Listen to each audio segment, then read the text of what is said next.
Alrighty, folks. Welcome to the Citizen Central podcast. I am your host, Space Tomato, and we're back with you for another month to chat about Star Citizen. So this podcast is a little different from our launch sequence, our weekly show. This one is a bit more about tackling some of the big topics in Star Citizen and what the community is talking about at the time. And I think everybody has a pretty good understanding of what's going on with the community at the time of filming.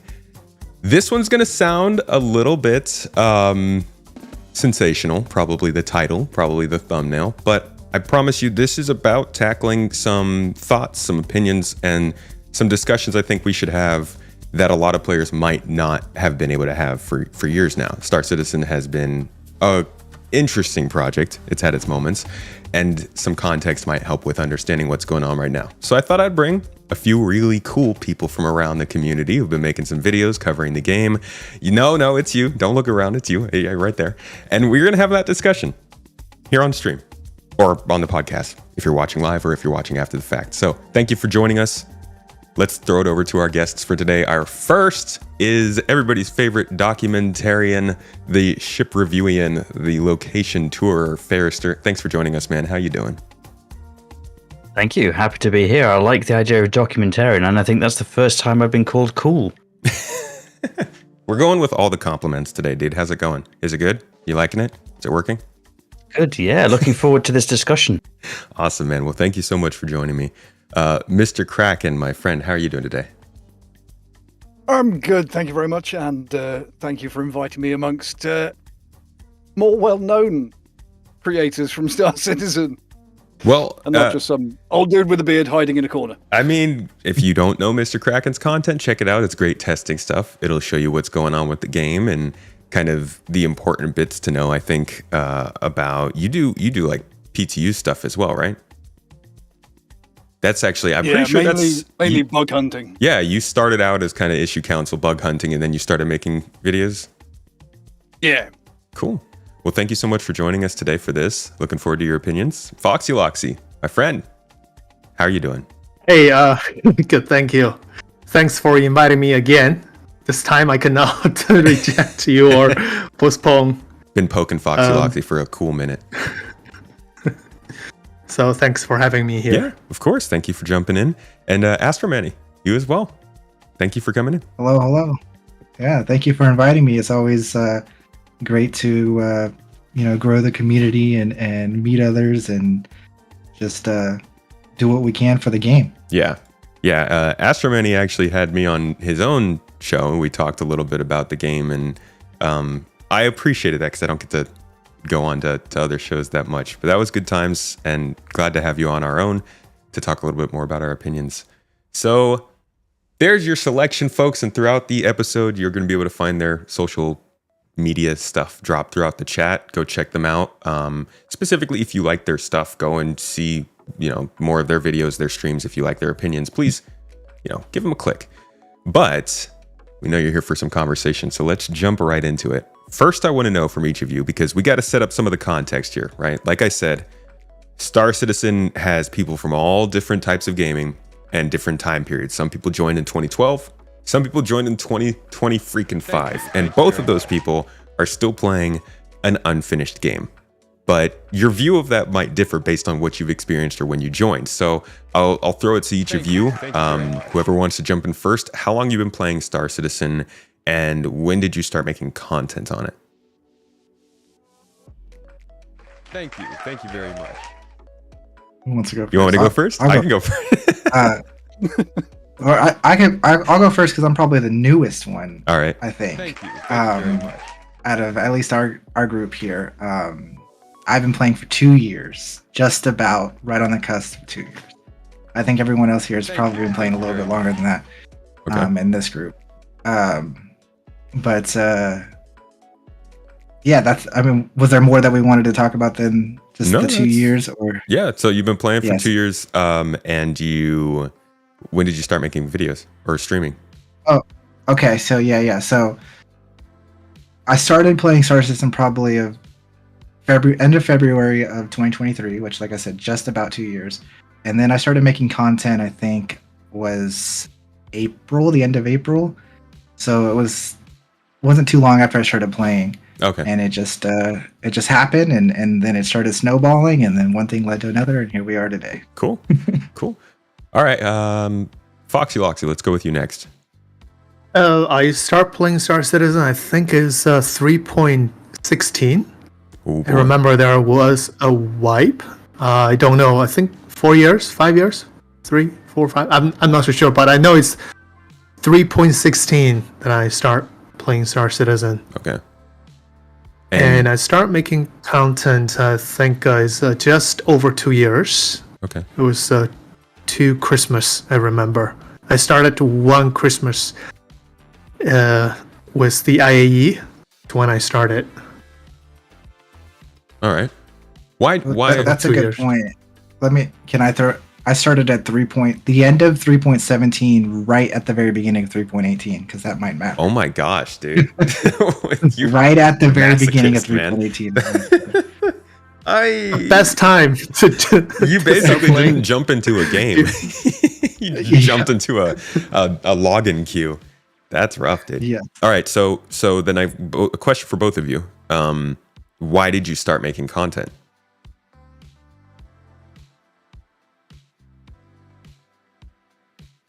I guess Either- I'll go first. yeah.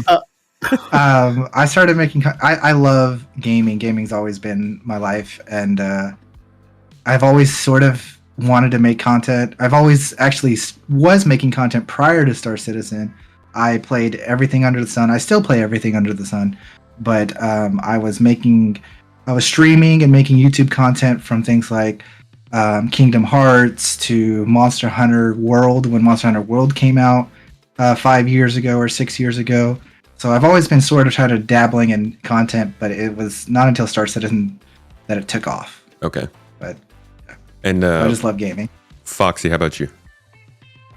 I think 2 years ago, when my wife and I went through a hard time, so I was at home taking care of her. Then I got nothing else to do, so I started making content. And that's the time that I took her game name. So Foxy Loxy is her game name. Dude, that's the best origin story. Oh. Yeah, and I started making content. She joined me for sometimes, and now she. In the beginning, I thought she can play with me together and then do content together, but because because Star Citizen is Star Citizen, so it scared her off in the first day. And yeah, I still invite her to join me sometimes. I have to do a lot of persuasion and work and negotiation. Yeah, Just a whole other job trying to convince someone to play it with you. Can I ask, is your logo somebody free falling in Star Citizen? It's me. One time I fell through the planet, and then right in the center of the sun, and I just position myself like this. It's cool. This is nice. Yeah, it looks like that cape, just like flying up. I just use it because this is the perfect demonstration for Star Citizen. You playing this game, it's a free fall. You got to be ready for it. MrKraken, how about yourself? How long you been playing the game, and how about making content for it? So I've been following the game since Kickstarter. Okay. However, I have been burned by many Kickstarters, so I thought it was a scam for many years. And then I finally started playing in 2018. So 3.1 was my introduction to Star Citizen proper. Okay. I think I had a Mustang, and then my friend who got me into Star Citizen in the first place went no. And got me an upgrade to something. I can't remember what it was. Either an Aurora, and then that was horrible. And I ended up with an Avenger when 3.2, I think the Avenger came with. Can't remember now. I think it got a rework. It's been a while. Yeah, it has. But yeah. So that's how long I've been actively following. And content-wise, last year was when I started making content, mainly just because The whole point of why I started the channel was straight to the point videos. So if a video that I'd seen elsewhere had been a 10-minute long slog, and it could fit into a short, I'd make it, but still communicate the same information. Because a lot of people like to, record their stream footage, whereas I prefer to do scripted, tight. Don't need to worry about YouTube monetization or anything like that. Mm-hmm. That's not enabled, so I just make it as long or as short as it needs to be. Nice. And hopefully it works for people. And you focus on trying to just help people figure out how to work the game. Pretty much. I'm a salvage main. That's when I really started playing, was when I got my vulture. Okay. Finally in game. Cool. And salvage is my main loot. I'm going to be interested in hearing what you have to say about both the 3.0 era of time launch and instability and also the new fortune. Thank you for joining. Thank you for having me. Yeah. Farrister, how about yourself? How long you been playing and how long you been making content? So I thought I was quite late to the party on Star Citizen, but compared to this group, I'm an old man. So I started playing at the back half of 2014. So that was patch 0.85, just after Arena Commander was launched, so you could actually fly your ships rather than see them in the hangar. And I started making Star Citizen videos in early 2020. So I've been playing for 10 years and making videos for 5 years now. Okay. Awesome. Cool, guys. Well, thank you so much for giving us some of the context of why you've been playing, or rather how long you've been playing. Let's talk about, I guess, the why. A lot of you have been playing a game that many people will say is rather hard to play. And even in the last 2 months, they've had some struggles with 4.0 coming out. Why have you been sticking with the game despite its problems or its glitches or whatever for so long? Astro Man, you go ahead and open up. Well, I like this I like this question of why I'm still playing, why we're still playing, why I hope a lot of people are still playing. Because this is my personal opinion. I think this is the greatest game in the world. It is the best game in the world on the market, the biggest, the most complex. It just doesn't work, right? But it is the best. It just doesn't work. And so we just keep banging our head, because if you try to go and play anything else, you're like, man, I could be playing Star Citizen right now if you go and play anything else. But then I also think that when I'm playing Star Citizen, I'm like, man, exactly. I could be playing. It's kind of, you got that that feeling. I think that cuts to the core though. Is like you play Star Citizen and it's not fun, or rather, it's not working. But also, you're trying to get to the features that do work because you can't find those features elsewhere. Right. That's kind of why I played Anthem for a little while after it came out. Like, Anthem came out and it did not fit what it was supposed to be.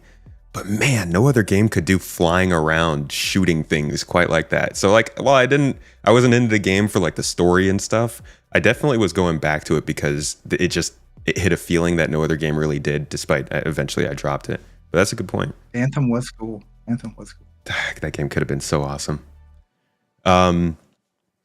Let's go out of order. MrKraken, how about yourself? Why have you been, you've been around for a good while, and you originally thought it was a scam. Why have you not turned back towards that thinking and stuck with it? Because there's actually something tangible. Granted, it's not in an ideal state, but it's there. It's vaguely playable.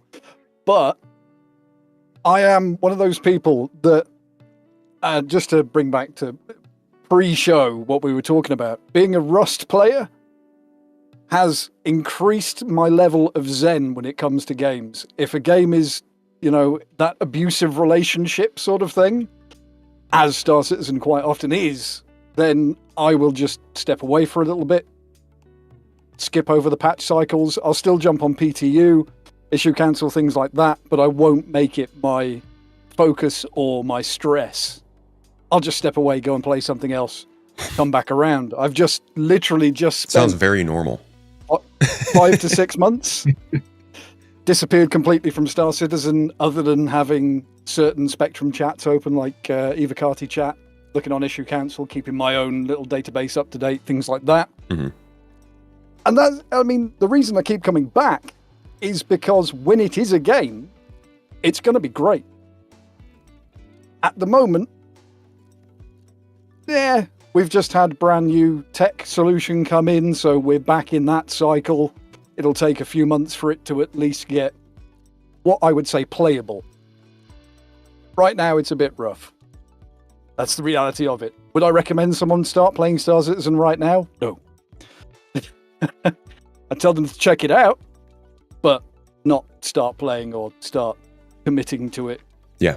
Right at the start of a new tech cycle, like at the start of 3.18, when the Vulture came out, and that was the most painful time for me. Agree with you there. Because it just got salvaging. Yeah. All right, Captain Foxy Loxy, what about you? What have you been playing? I think I'm insane, and I like to torture myself. That's you know. That's a short answer. Gotta be honest, man. The long answer is, I think it's the ships, the beauty, and the people. Well, that's an even shorter answer. Because there is no other game that can give you this kind of a personal interaction with your ship, with your ships. Yeah, it's even though it's digital, it's pixel. But all other games, for example, like I don't say other games are not good, but I'm just, for example, like Starfield or some other game, you have your ships and stuff, but it don't feel like an asset to you. In Star Citizen, your ship feels like an asset to you. Mm-hmm. Yeah, and every time you want your ship, you can pull it out and then play with it and interact with it and do things with it. Yeah. Number one. So number two is the beauty of Star Citizen. Anywhere you turn, there's full of beauty. Of course, beauty has a cost, full of bugs as well. Yeah, that's why you're torturing yourself. You're playing this game. You fell through the planet, but to zoom out, regardless of the bugs, this is such a beautiful game. Yeah, the sunset, the ocean, the mountains, the dynamic clouds, especially Pyro comes in now. If you can get up your hangar, if you get out of your elevator, if you survive the elevator ride, you can enjoy beauty in Star Citizen. Just walk to on the ground, you might fall through the planet. And then the last is the most important, the people, because I play with my friends, with my org. You enjoy a lot of good time. Sorry, your voice is really glitching out. Are you guys hearing that, or is that just me? Is that Discord? Coming through for Sounds me. great to me. Okay, cool. Keep going then. It might be on my end. Sorry, Foxy. Okay, yeah. So the last is most important, the people. You play with your friends. It's an MMO. It's a sandbox game. You can create, at the time, you can create all kinds of fun events and just play creatively. Well, that's a fourth reason. You can be creative about this game.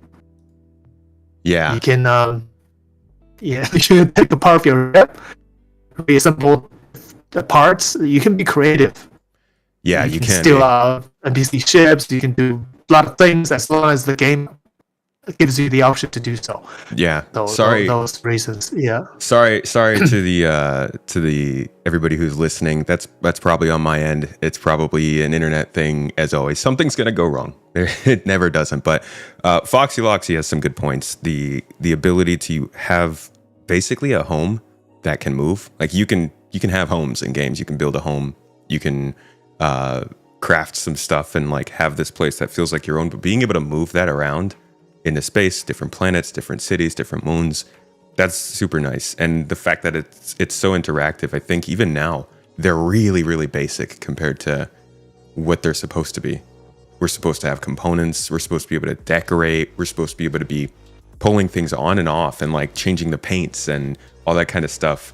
That is, that's probably one of the best parts of anything they've ever promised with this game. That's a really good point, man. And then the creativity is good too. I think we were just talking with Kai Zamet on the launch sequence recently, and he asked, "Can you pirate people?"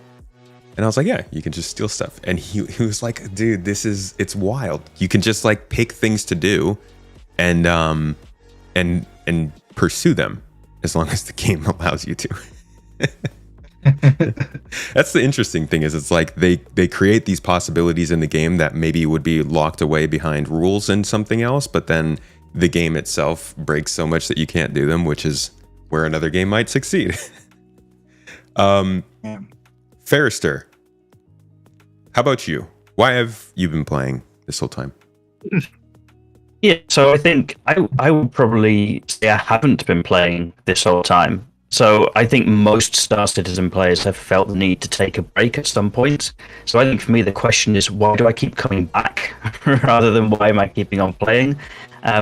I think for me, I definitely agree with a lot of what's been said. Farrister, I'm really sorry. I have to cut you off real quick. I need to disconnect from Discord and come back in because I think there's something wrong with my connection that's causing all this.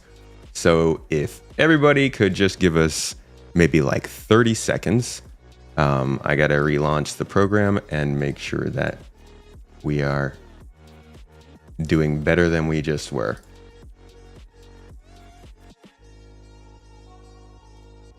All right, Farrister, can you go ahead and give me another try there? Oh, is that any better? It is better, thank you. And yes, so that's my answer to the question. We missed the whole thing. So I think I was saying, rather than why do we keep playing, I think most Star Citizen players have at some point stopped playing the game. So I think for me, it's more about why do I keep coming back to the game? And I think a lot of what has been said really resonates with me. So I agree with Voxuloxy about the community. I think particularly as content creators, we also have that audience, which can often encourage us to keep on playing as well. And I'm also fortunate to be part of an org filled with great people. And sometimes that really, even when times are rough, being amongst kind of great people encourages you. I do agree with what you were just saying as well. There is a lot of variety in this game.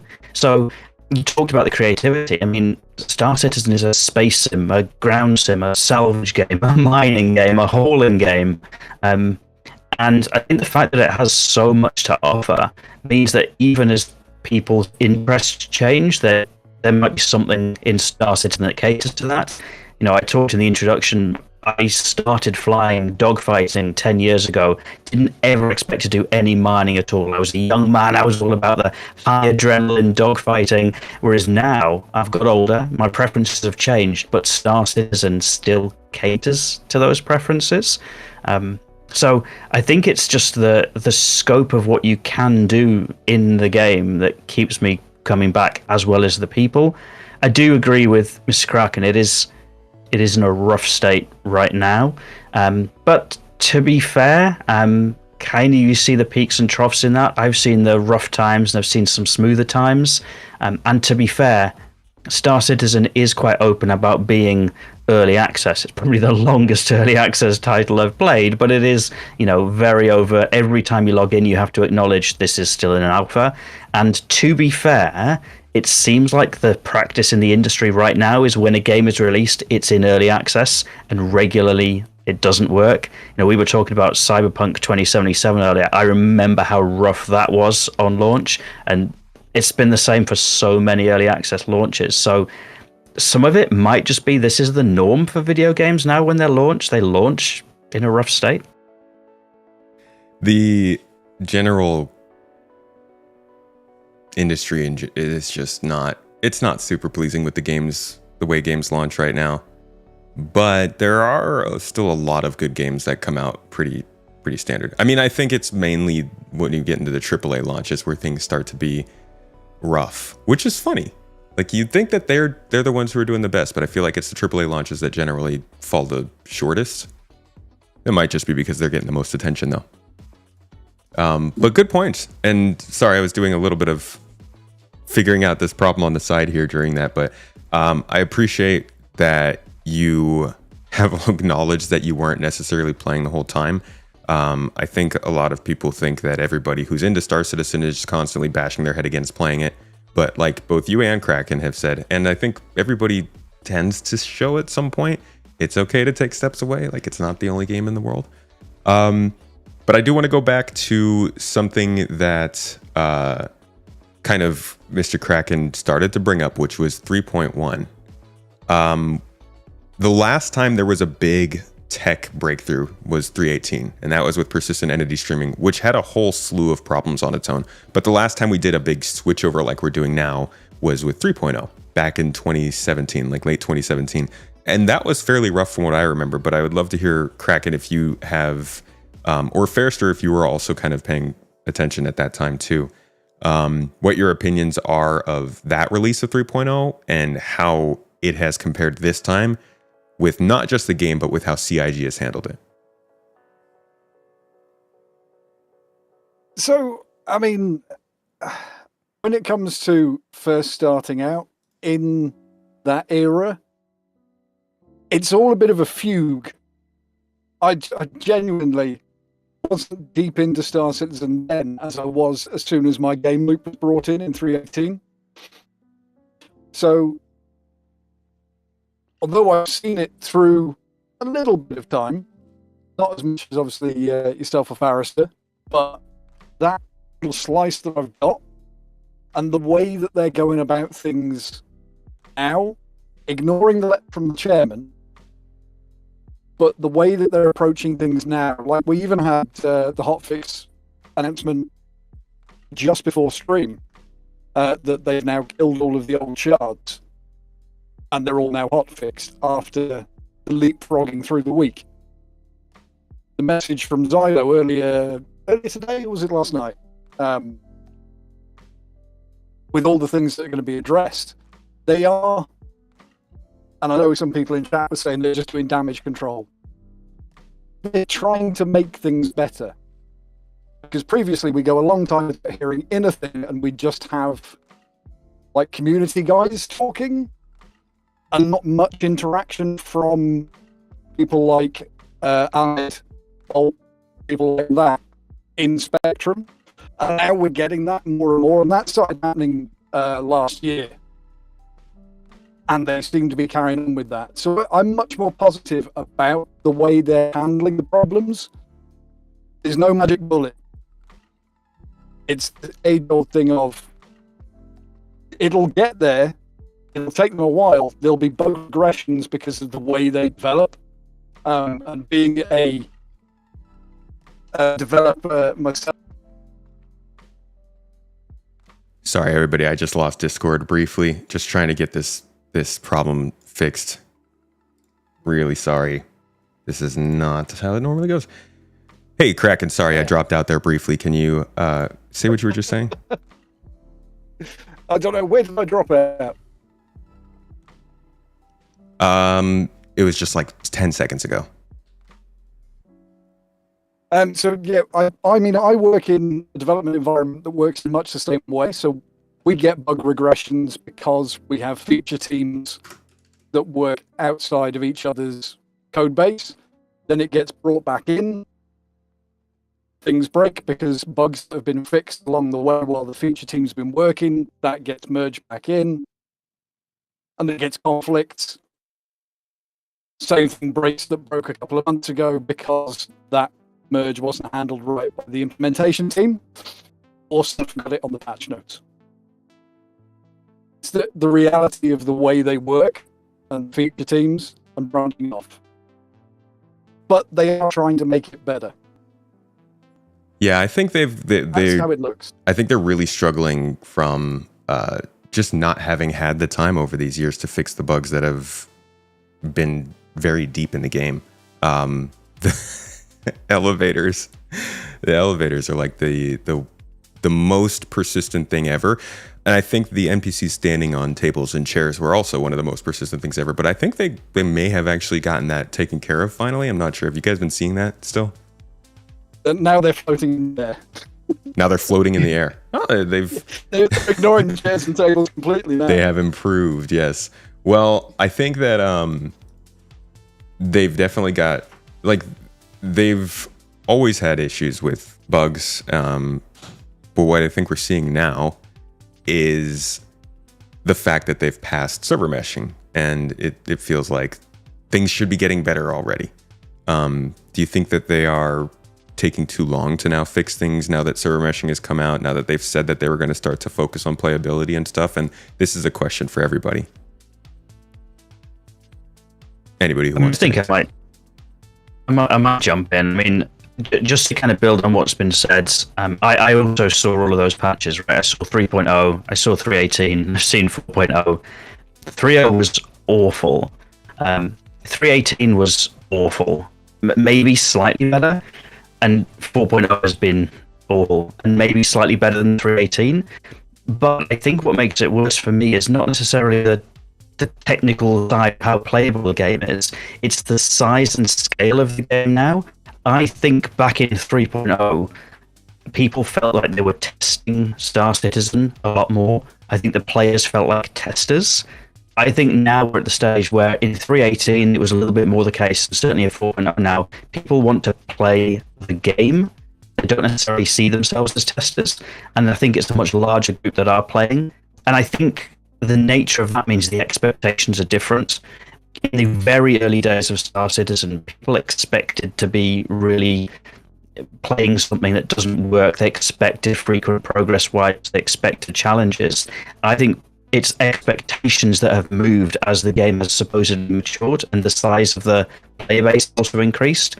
You know, you see it out there, and Star Citizen are regularly doing marketing where they run ads and stuff saying, like, come and play Star Citizen. And I think people expect to play. So I think for me, it's those expectations that have changed. And that's not necessarily a bad thing. I don't think anybody that expects to play Star Citizen as a game, because, you know, the game has moved on and people do see the adverts and expect it to be a playable game, I don't think that's unreasonable. So I think that's what makes this feel worse. I think probably from a technical perspective, 3.18 or 3.0 probably were much worse. But the difference is now you expect it to be working. I think you're spot on. I think the expectations have absolutely changed, and CIG is very, very, they're very responsible for that. It was around 3.12, I want to say, or so, that they started to, it seems like they really started to focus more on making their trailers appeal to people who wanted to play a game rather than just people who are interested in Star Citizen. And especially since definitely with 3.23, that was when it became very, very clear that they were like, oh, we want casual players in here. The trailer that came out for it, the key art that was coming out at the time, just the rework to the website, you can tell that they were trying to step up from just catering to the Star Citizen community to catering to more of a wider community of what I'm assuming they think is their casual player base. And it's probably premature. Like you said, expectations have risen and the game really hasn't as quickly. But do you think it's a problem that the game, I mean, it's a problem that the game isn't matching expectations? Do you think it's a problem where the game is right now? I think, and others may jump in a moment, I think the other thing is sometimes those expectations don't align within CIG. So we were talking before the end of last year, will we even get 4.0 before the end of 2024? And of course we did, but we knew it was in a bad state. So they put it up to live along with 3.24. And that was them saying, look, 3.24 is the proper, it's kind of working patch, and 4.0 is it's experimental and it's not quite there yet. I think that as a message, okay. But what actually happened was 3.24 started to keel over because the servers were really struggling. So 3.24 was in a worse state than it was before that one launched. And then very quickly afterwards, they pulled 3.24 and said actually 4.0 is where it's at now, but it's not in that workable state yet. So I think sometimes those expectations, like even with what's been set from the developers saying, here's a stable patch and a rough patch, they were both rough patches in the end. They were. I'm sorry, guys. Can you give me one more time? I need to completely just shut down Discord and try to see if I can get this figured out. I'm really sorry, everybody listening, everybody in the podcast. This is not normal. This is I think, first time I've ever had this kind of a persistence problem with Discord. But hey, who doesn't like a good little intermission? Everybody go grab a quick bathroom break.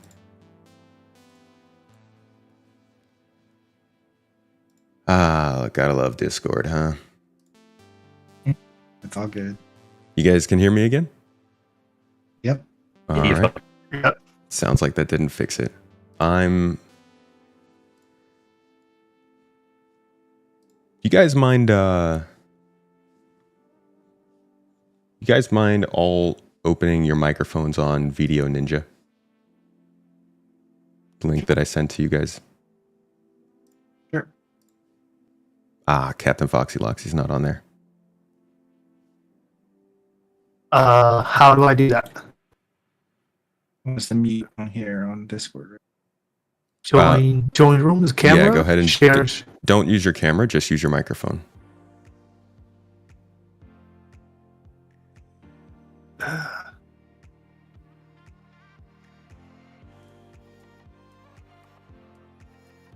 You can join. Yeah, it looks like I don't know. Discord might be having problems right now. Yeah, It says you got waiting out for of order camera on to channel chat. load. Yeah, don't use the key. Just say no camera. Okay. I don't know if you can hear me in the Ninja Yes, I can. thing. Yep. Okay. Do we want to be muted on Discord? Yeah, go ahead and mute yourself on Discord. Okay. Just gonna go ahead and switch over our audio source because Discord's weird. How about everybody else?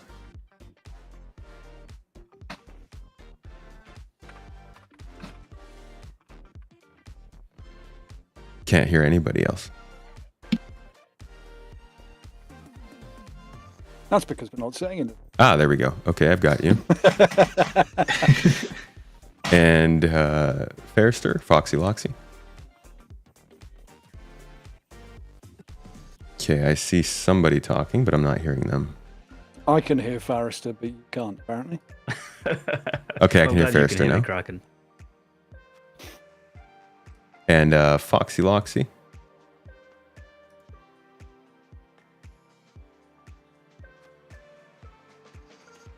Not seeing Foxy in the room.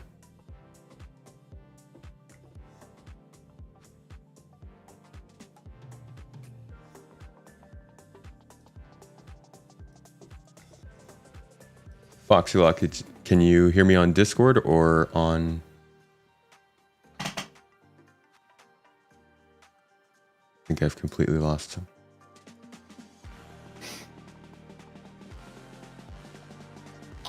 Isn't there a room limit on Video? Sorry? Isn't there a person limit on Video Ninja? Is there? I don't know. I can't hear Foxy on Discord either right now. I see. There you go. Hey. I just turned my Discord on. Yeah, I play around with this. I turn my microphone on. It says waiting for camera to load. And then Yeah, if you can just select no camera. it doesn't give me an option to select. Farrister, what did you do? I clicked on the Ninja link and then just clicked add microphone to OBS, and then it let me in. So this is what I see. I sent to the chat. So this is what I see. So if you click that My- arrow next to the video source, is there a no camera option?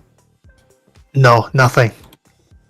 Have you granted permission I don't see any option. on the Chrome pop-up? Okay, well, can everybody switch back to Discord?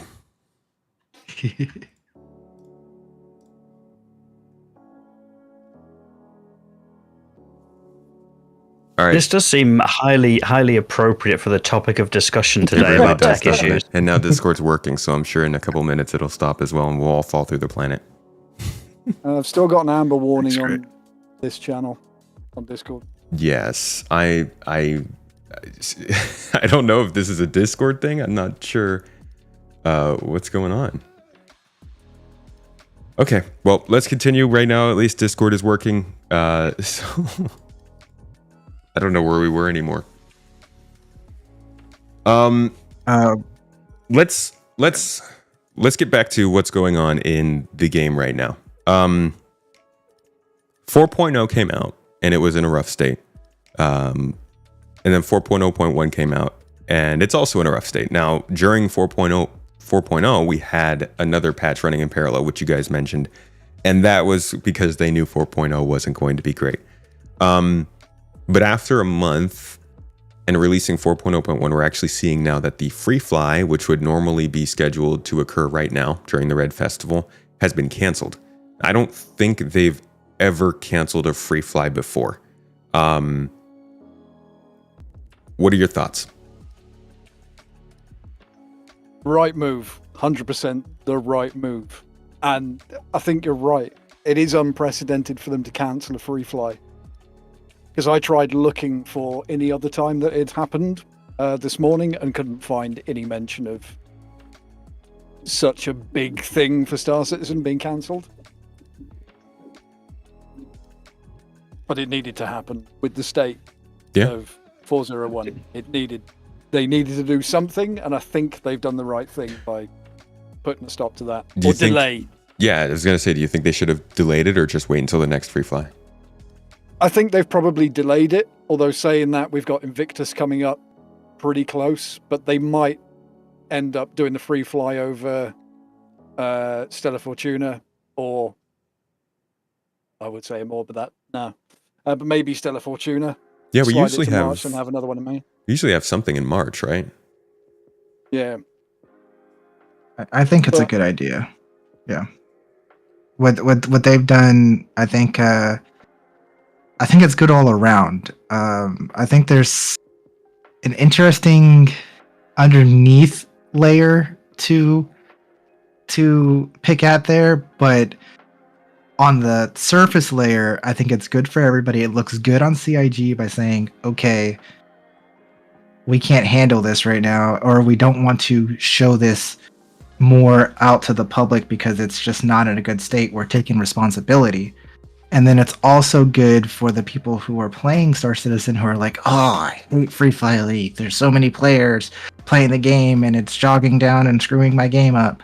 So I think all in all, on the surface level, it looks really good. It's making everybody happy, which is weird that CIG is actually doing something that is kind of making everybody happy. So, but on the underneath layer, it's kind of a bit like scary because they did something so drastic that they normally don't do. Yeah, I think I agree with that. I think my take on the free flies is generally I agree with Astro. I think free flies are very unpopular amongst the player base. The people that play the game generally, I think, don't like the free flies because it brings in all of the other people and impacts performance. But I think free flies are very important for the game and the health of the game because they clearly drive sales to new players and get new blood into the game. So I think this was always going to be a popular decision for the players because generally my experience is players don't like the free fly. But what is the impact on that on getting new blood into the game? And I think it says a lot if the whole response to this is actually our game is in such a rough state right now that we don't want to put it out there for new players to come in. I think it does say a lot. So I think it's probably been a difficult decision. I think it's probably the right decision because you wouldn't want new players coming into Star Citizen and experiencing this. But my worry is how we got to this point. Like, we always knew that 4.0 was going to be rough. That's why it was launched alongside 3.24, but we're still charging ahead with it. Yeah, interesting point. Well, do you think I think they have to charge ahead. Yeah. Do you think that they shouldn't be doing what they're like the current strategy? What would you say is the best strategy going forward from here? That's for Farrister. Well, I think they've kind of backed themselves into a corner by dismantling 3.24. I think it's a difficult one, but yeah, I would have kept it running and running properly, like giving it the server resources that it needed. Because 3.23, 3.24 was fairly stable. Like, it wasn't perfect. There were still issues, and a lot of those issues have kind of persisted, but it was generally quite playable. 4.0 is much less so. I think if you had that and you had them side by side, it's probably a lot more expensive to do it that way. And this is probably why we're in the stage that we're at now. But at least you could then say, look, 4.0 is still in preview or testing or whatever you want to call it. If you want the smooth experience, you go to 3.24. Now, if somebody wants the smooth experience, you just got to wait. There is no real option there. And I think optically that might have been a better way to do it. And that's what I thought they were going to do when they said 4.0 isn't ready, but we're releasing it out there, but 3.24 is there. That's what I thought was going to happen, but it's not how it worked out. So they've backed themselves into a corner. Like, they are at a point where they got to get things fixed, but they're in a tough position. Squadron's not coming out. Server meshing just happened, and 4.0 is unstable. They are operating pretty much even. We haven't gotten the financials yet, so we don't know what the latest information is. But from what we know, they've mostly been operating pretty much even. So something's got to give, right? They need to fix the game, because if you're not having free fly events, then you're not showing that you don't feel confident that the game can show itself for people to buy it. That probably means most people aren't going to buy it, and therefore people aren't coming in. So you're not making those new sales, but you do need to get to the game to a point where it can be ready for a free fly to start that back up. In the meantime, you still have to sell ships because you have to fund the company. If you continue to push off those free flies to fix the game, to fund the developers that are fixing the game, you really got to get the game to a playable point where you can start to make that money again, right? So they could find themselves in a tough spot if they can't start getting back to the point where the game is free flyable, for lack of a better word. Do you think that signifies a spiral of some sort? Somebody told me this is the beginning of their spiral. Do you think this could show the beginning of a bad trend or a continuation of a bad trend, or do you think they're just having some early struggles after 4.0? I don't think it's the start of a downward trend or, the doom spiral. But I have a feeling there were some very strong discussions between different heads of department over the past couple of weeks. And on the one hand, one might have won and 4.0.1 went onto the live channel instead of staying on preview.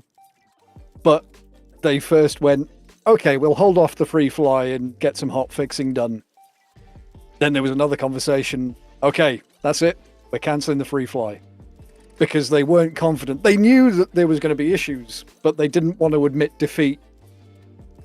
And then they admitted defeat. Mm-hmm. After a few days of seeing how things were panning out. I think that's important. I still think it's a good move. Yeah. That they're admitting things. I think the situation here of them canceling and taking responsibility is something that they're doing, saying we really are trying to get this to work. Like, that's something.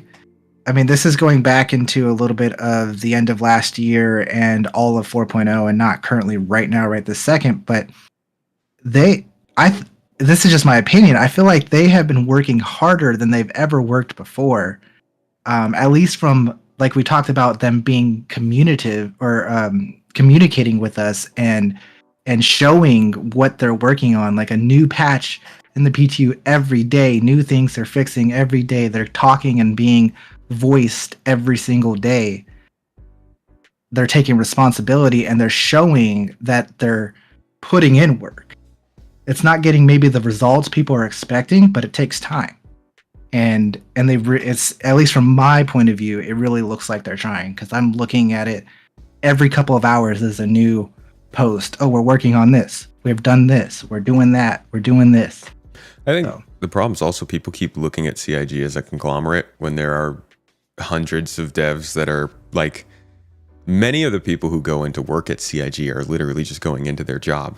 Some folks think that every developer has like some agenda to do some specific thing with some feature or push some certain feature or do some certain thing. And it's like, a lot of these are just people who are going in, doing their coding and then going home. And many of them are passionate to however much extent. Some people don't really care. Some people really care that the game is more playable and more good. And unfortunately, it ends up coming down to the decision makers that means whether or not the players actually see it. Do you think that this kind of slow rollout of stability is a bad sign for the rest of the year when it was kind of touted as being playability focused? A lot of people are looking at this and being like, hey, the first update you put out, is just as broken. What happened to playability? Foxy Locks, I'd love to hear your thoughts on this one. First of all, I think Free Fly, whether they cancel or not, the game is still in a mess.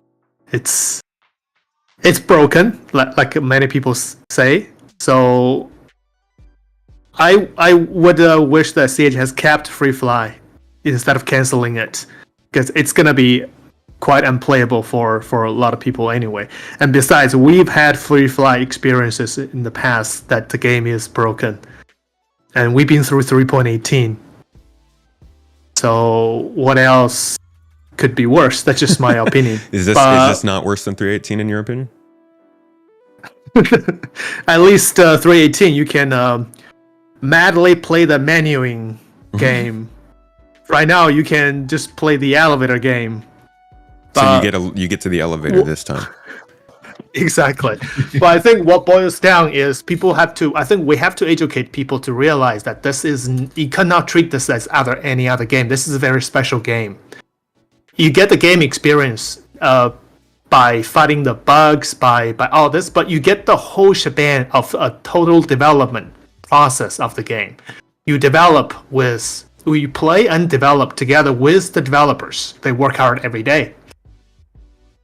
So new players think, oh, this is the game I want to enjoy, I want to play, I want to have fun, I don't want to have bugs. That's if you really want to play for this kind of game, you can't really expect Star Citizen can give you that kind of experience. So I think we have to tell people, educate people, especially new players, say, hey, this is still a developing game. You have to experience bugs and report it. So one of the major responsibility for us is to report it, whatever you can. Issue council report videos or just tell people, so to help the game get better. The game is getting worse? No, it's always worse. It's always bad. In the different degrees, just like the waves. One wave goes down and then the other waves comes up, but eventually in the long run, the game is moving forward. Like a couple months ago, we don't even have Pyro. Now we can enjoy Pyro, this beautiful new system, but come with it is a lot of bugs, a lot of problems, and a lot of arguments why this is a lawless system, why you release this lawless system first. When people in chat saying, okay, PvP is bannable in Pyro, to the point. So it doesn't matter, all this mess, but this is the whole shebang that we're getting, which is called Star Citizen. You play this game, you have to take it. Just like no one is perfect. No single person is perfect in life. We all have a certain amount of problems. You just have to live with it. And then make the best effort to make the best game that we can together with the developer. So Star Citizen is going to be okay. It's always okay. It's always like this, but it's going to be better. It's just me. I have this high hope for it. You don't think this is different this time? I don't think this is going to be different. This is just, we're going to have more features. We're going to have resource management, engineering. Comes with it is going to be more bugs. So when CIG sit down to fix certain bugs, everything is connected. It's quite difficult. I don't know any development process in it, but in my field, when I change something, everything is connected. So, same thing as game development. If you change, for example, elevator bug, if you want to completely fix it, I think a lot of things is going to have to change. Mm-hmm. So it's not that simple like people saying. So yesterday I just found out that the Hercules landing gear bug back again. Remember they fixed that? Some people are so happy. Says, oh, CIG finally did its job. Yeah. But it's unfixed again. And I'm not surprised. Just have to run with it. For the time being. Foxy Loxy raises a really good point here, right? This is the challenge with having a year that is a stability year. So for me, Star Citizen has always been janky, right? There has always been a different level of jank. If this year is going to be the stability year, almost the the price of that is you can't release loads and loads of new features. You can't be moving the game forward. You can't be adding new gameplay loops, because by its very nature, doing that will introduce bugs. So for me, the question is going to be, if CIG wanted to make this the stability year, if they wanted to spend a whole year fixing things and kind of stopping the jank, I'm pretty confident they could do that. Where I'm less confident is, can they do that and move the game forward? For me, it's probably more of a choice of how much do you say this is going to be the code base for 4.0 and we're just going to focus on fixing things up. That is going to mean don't introduce a load of new stuff that's going to throw up new bugs. So it's going to be interesting to see how much that direction does hold true versus how much they say, actually, we're going to have to slow down introducing new things in order to make it playable. And I do want to agree with something that Stessig said in chat, which is we often hear words with Star Citizen. So we often hear what they're going to do and how it's going to be and what it's going to look like. Mm-hmm. The key thing here is going to be actions. It's going to be what they can deliver. I think people that have been following the project for a while are much more interested in what do we see rather than what do we hear. Yeah. Yeah. And funny enough, they're finally starting to actually show. Anybody who's been here for a while knows that we've been hearing words a lot. I think the most indicative time of that was pre 3.0, when we went an entire year without any content whatsoever. Nothing got given to the players. It was like, imagine if 4.0 had happened, but there was no 324. There was no 323. They just went silent from 322 and then released 4.0 over a year later. But at that time, it was all talk. It was around the verse, around the verse, around the verse. They were great. They were like 40 minutes long. They were wonderful and juicy, but we heard it all. We didn't see it. And a lot of the things we heard about during that time are the things that they're finally getting into the game now, which I think is funny, because now that those things are finally coming about, the community is boiling, right? Like, people are getting a lot more mad about things not moving forward. But if you look at the whole span of time that we've been, we're actually seeing stuff finally be delivered. The resource network got delayed, unfortunately. That kind of sucked, but it came in. The UI systems, while they're still not perfect, finally got their update we were hearing about for way too long of a time. Salvage got delayed for like 6 years, finally got put into the game. And that doesn't mean that they're doing Star Citizen at the top that they can be doing it at, but it's an interesting time that we're at, because all of this stuff is kind of coalescing. Server meshing is also kind of happening at the same time, but it's taken so long that none of it is really having the impact it would have before. Like, I think Pyro genuinely caused more anger in the community than happiness when it released, which is like, so it's ironic. So yes, so what do you play? I totally agree with you, though, everything. So why you play a game? You want to have fun, right?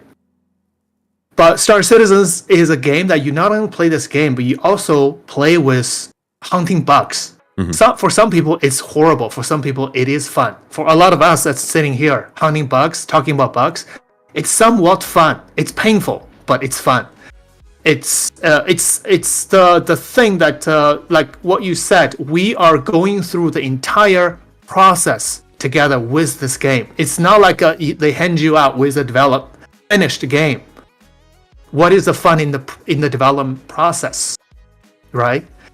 And features got delayed, yes, but it will always happen. Later, as the Star Citizen keep developing, we will have features getting delayed as well, or some features getting unexpectedly released, things like that. It's just the process. Mm-hmm. So, what I want to, like, if I have friends or players come to the game I want to introduce them to, I would get them ready for this development process together to help the game to get better. Mm-hmm. And then enjoy also the community and together, like we're sitting here, and also the friends you play together with. It's no other game can give you that kind of experience, or the community together to help you. other games developer will have certain communities, but will not be acting like this every day, day to day. You interact with each other to play together, to find bugs, to find solutions, workarounds, and talk about features and playability. But one thing I really hope CIG would do is to first get the very basic. First, get everybody who can log in the game. Who because a lot of people are locked off the game for days, weeks, sometimes. So I think that's a very number one thing. I don't know why some people are account locked or shard locked. But weird. That's the thing. They really need to get. That's a number one thing, I think. Yeah. Get it fixed. Get every player able to join the game, enjoy the game, and hunt the bugs. It's like a very if you can't log into the game, you can't play the game. Then what is the point? Bottom line, man. Everybody who buys it should be able to access it. Yeah. So if anything, we can get to CIG, tell them to do this first. Yeah. Stop everything else. Maybe do this first. Make it get playable. Everybody into the game first. Yeah. There's people will say so they could take the journey with us. Exactly. They can Take an elevator with us. Yeah, right. Everybody says the game is unplayable, but like that's different for every somebody might like mine a rock and then there's lag and you blow up the rock and it kills you and somebody says, "Oh, the game's unplayable." That's actual unplayability. Like you can't just people can't not log in. That was the big problem with 3.18, and if you're getting an account or shard locked right now, that should be their number one problem to fix. I think their new player experience also needs a lot of help, because we're talking here about free flies and how free flies help with the game itself. But what good is a free fly if the people who are jumping in can't actually do anything? And really, up until recently, that was mostly the case. It's only just started to get a little bit better.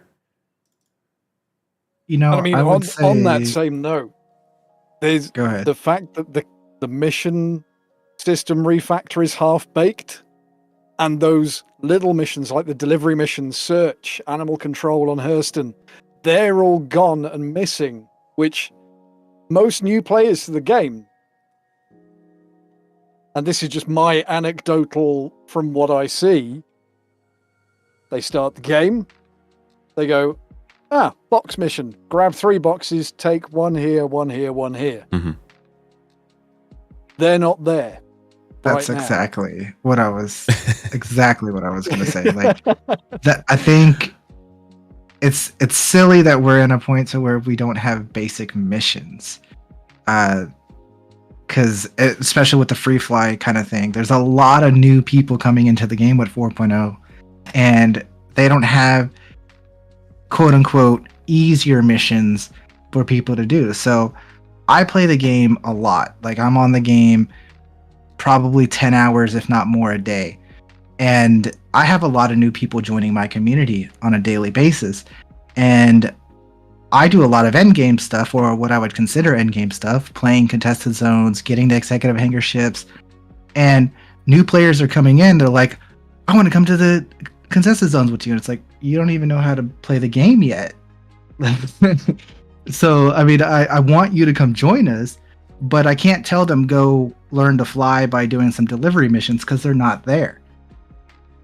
I can't tell them to go do something in Stanton and Stanton's not working. Yeah. And they want to come to Pyro because it's the new system, but then they walk out the door and they get shot. Yeah. It's rough. It's rough to add the end game system as your second location in the game. Yeah. It kind of everybody wants to try the new thing, but if 50% of the content in the game is what's supposed to be the end game at some point, people are going to get like a skewed idea. People jump in there, experience gameplay that honestly, I think at this point, Pyro is much easier than it's supposed to be eventually, but it's still more difficult than Stanton. You jump in there thinking it's going to be cool, and then you realize, oh, this is where all the highest difficulty stuff is actually supposed to be. But they don't even tell you that.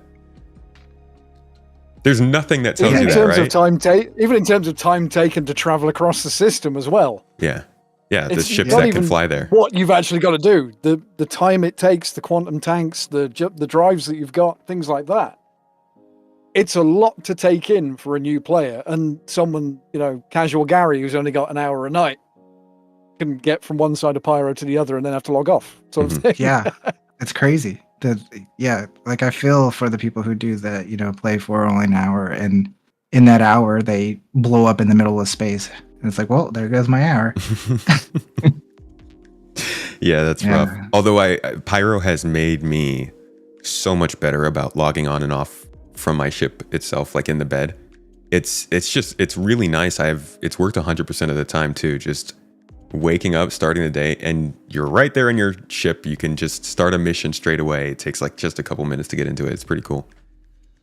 Well, I have friends Sherlocked because of bed logging ships. Oof. I guess we all have different different experiences. I've gotten shard locked, not from the bed logging, but that's not fun, especially when you're in the middle of something good. Let's talk about the release of server meshing itself. It's been out server meshing's been running in Star Citizen for a while now in different situations, but it's been live, like actually tested, for about a month now. Now, like somebody was saying, I think facetiously in chat just recently, server meshing's supposed to fix everything. It came out and not everything is fixed. What the heck's going on? Kraken, what is this? What's happening? Why isn't, is CIG done? This is the thing. It's one of those things that so many, and it's player expectation running away with themselves a lot of the time. People saying, when server meshing's in, this, and this will work. It'll be great. And it will be. But as within a thing, I'm going to say the magical words, it's iteration 0. It's, on one hand, what we've got now, the static server meshing, is absolutely great for the people who aren't on the dedicated game servers that are failing. So, like right now, MrKraken and Crusader, server error, please wait, quite a lot of the time. Hurston, not so much. ArcCorp, haven't been there. Pyro, I've had one server error all week.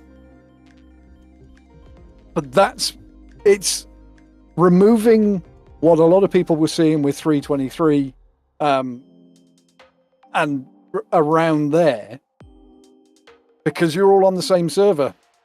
You all get the server error. But now, only that little portion of the entire shard are getting that problem, which is now why you've got so many varying... Oh no, it's great for me. Yeah, because you're staying in Pyro. Yeah. So you got localized issues going on. That's been a little interesting when you're flying to somebody, you're meeting up with someone and you 30K, or not 30K, but you have a server error and they don't. That's been a nice, I guess it's nice that the whole game itself isn't all freezing up at one time. Anybody else on server meshing? Thoughts on why it hasn't really made the game better already? I think it has made the game better already. Yeah. Oh, yes. Farrister with the hot take. I agree. Is it a hot take? It'd be interesting to see what Astro thinks. But for me, I remember a time when Star Citizen was like a handful of people flying off of Port Olisar. We are now at a stage where there are hundreds of people that are all flying together in their own different parts of space. And it mostly works. And this is going to be the model for when we get future star systems. And the fact that it is mostly working, I think, is very, very healthy for the game. The fact that you can join friends so much easier when there were those tiny servers. Now it's got hundreds of players. There are probably spots that you can join friends. Yeah. I think that's great. Are there problems? Yes. Are there challenges? Yes. This is Star Citizen. There always have been. But actually, I think the general move to server meshing is, I think most of the issues we've got now are kind of ancillary stuff rather than the server meshing itself. But I don't know, Astro, you might feel differently. No, I agree with you. I think server meshing has made the game a lot better in a lot of ways. Yes, there's still problems. And again, that's the whole point of Star Citizen. It's always going to have different levels of problems. But server meshing has brought the game to a whole new level. As far as immersiveness and enjoyability and community, anywhere you go, you're running into people left, right, and center. Like, and we're still at a low point to where we're 600 people in a shard, and they want to go way, way higher than that. And it doesn't matter what location you're going to, you're always going to run into somebody right now. And that's fantastic. Sometimes, one of you guys mentioned you're getting a server error all the time if you're in Microtech or in Hurston or somewhere in Stanton, but they only got one server error for the entire time they've been in Pyro. I mean, I spend probably 98% of my time in Pyro now since moving to Pyro after the first week or two of 4.0. Mm-hmm. And I haven't seen a server error in days. And I play, like I said, 10 plus hours a day, and I haven't seen a server error in days, in weeks even. Sometimes I'll crash the desktop, but the liveliness, anywhere I go, there's people in the stations everywhere, hanging out in corners, doing their own thing, being stuck at the hangars, sure. And just any location you go to, any of the hot spots, and even if you're not going to hotspot, you're trying to be sneaky. You're like, hey, I'm going to go to this far off asteroid. No one's going to be over here.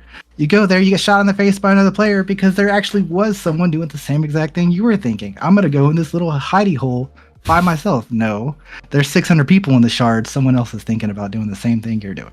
Yeah. And I think, Astro, you talk in there about you've not had many server errors in Pyro. I mean, I'm probably the exact opposite to you. I probably spend about 98% of my time in Stanton. I've had a few server errors, right? But to be fair, we're at the stage now where what that looks like most of the time is a pop-up comes up saying, server error, please wait. You wait 2 minutes, and then you are right back into the game, exactly where you were, exactly where you were doing. For those that have been playing Star Citizen for a while, they'll remember the 30Ks where you used to get kicked off, kicked back to the menu, and then you came back in and you woke up in your bed on your home planet and you'd lost all of your progress. The fact that even where we have got some of these server errors, in many cases it can recover and let you carry on doing what you're doing. It's an inconvenience, but it's like a couple of minutes in many cases, which is definitely an improvement as well. Yeah. I have a different experience on that. I'd like to hear that. Sometimes when we get server error, it recovers really fast. But there happens few times you keep getting server error one after another.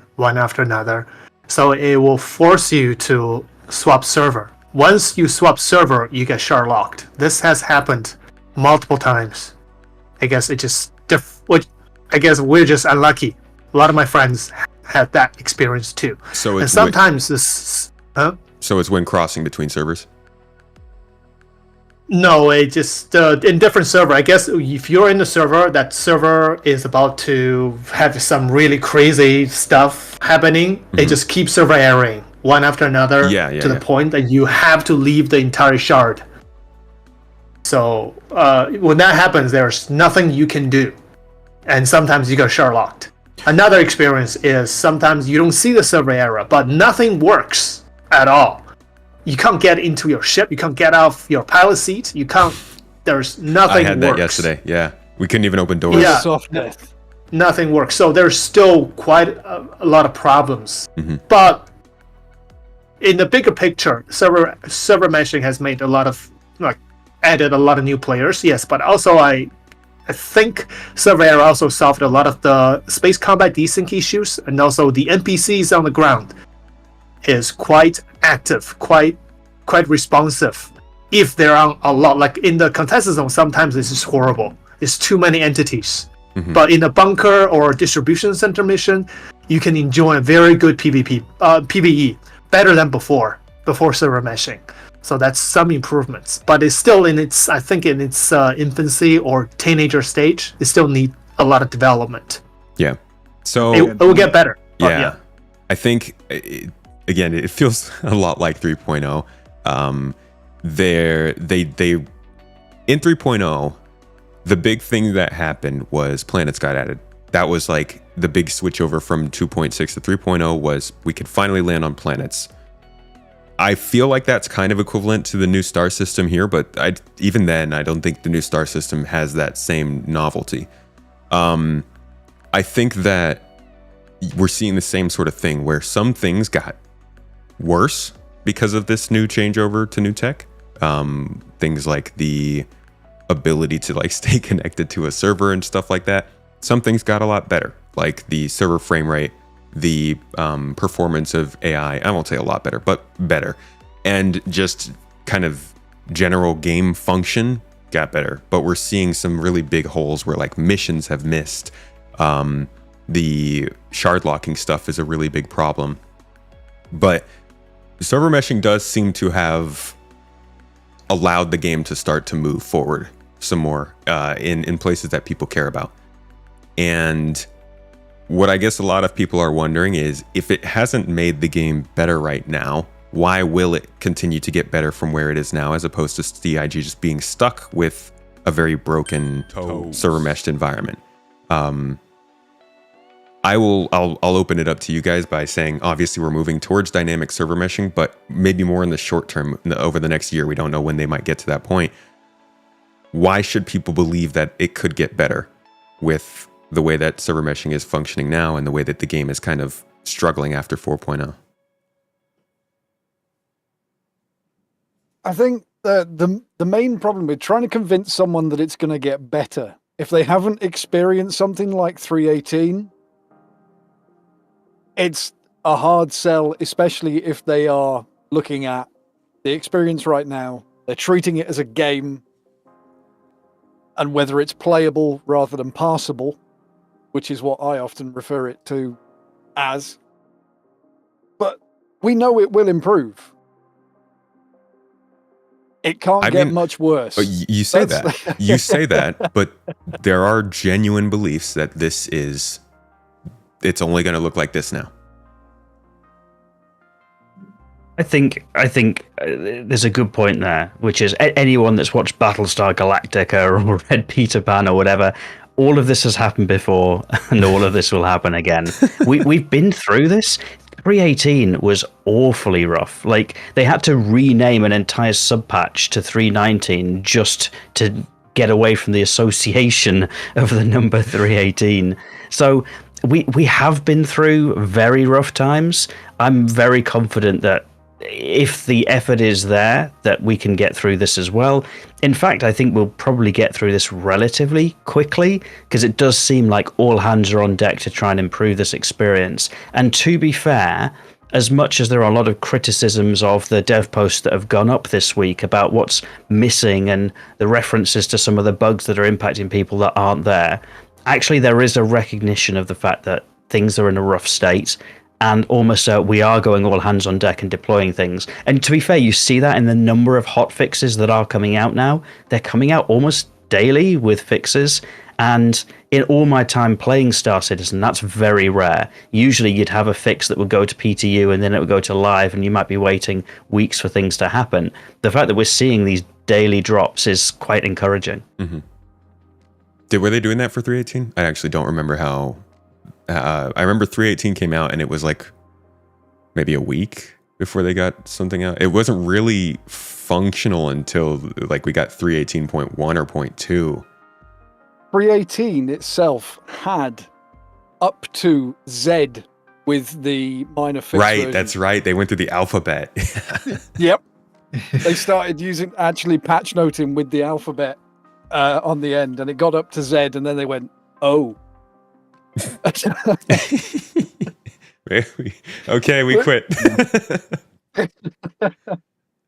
But like what they're doing with what they're doing now with the central thread for all the hot fixes, because like all through last year it was really hard as someone who's in the testing chats on Spectrum, when someone says, okay, what did they fix?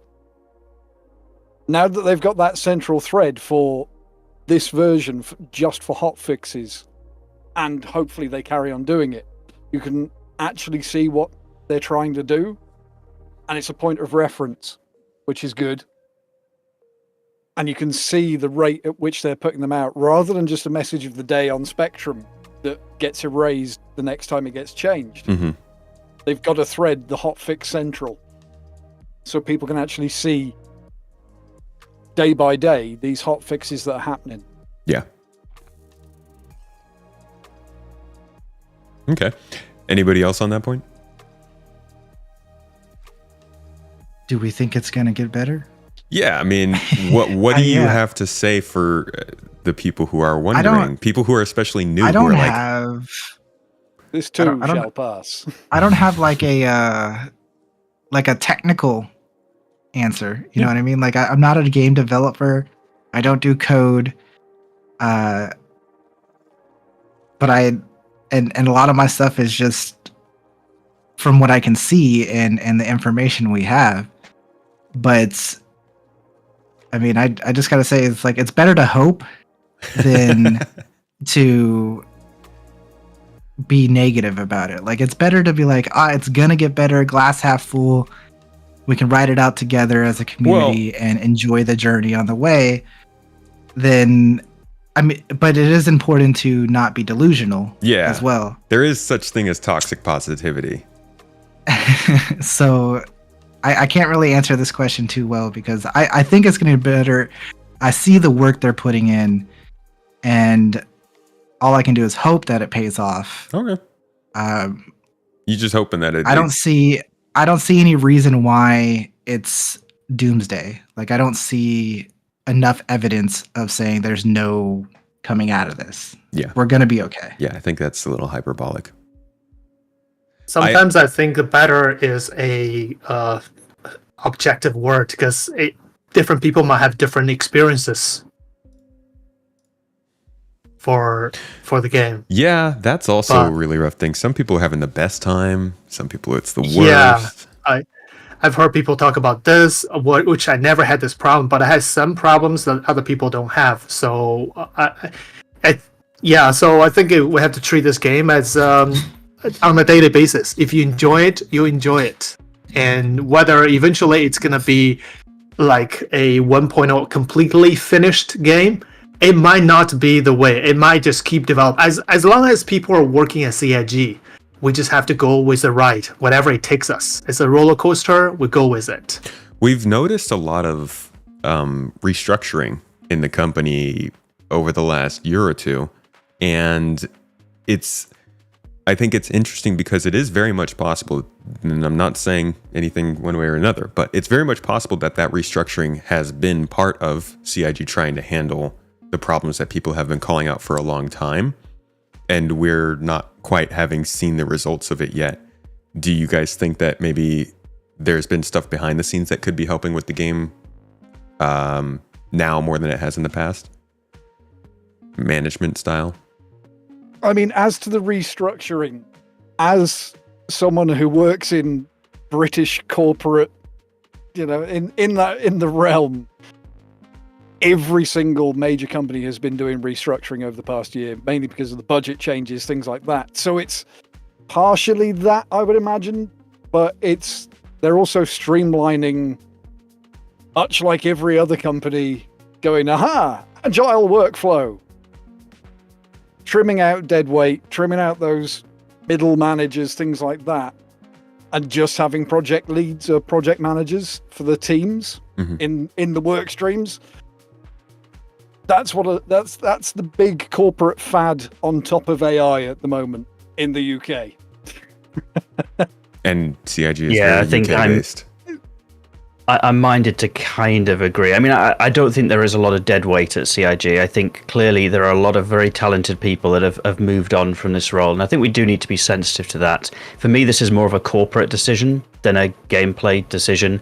This is about cost base, shareholders, financials, and to be fair, a recognition of probably, given what we were seeing at the end of CitizenCon, there's probably some of the Squadron 42 stuff is done, so it probably makes sense to kind of move a lot of stuff around.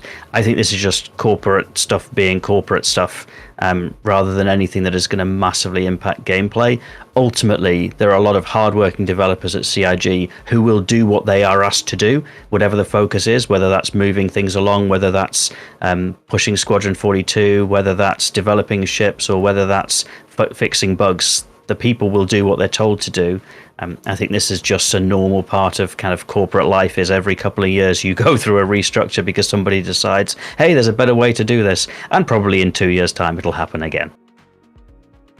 I hope But not. I think I think the playability of this game is directly linked to the management style of the people, because it's the people, the developers are managed by the managers, and it's the whole, like, people develop the game.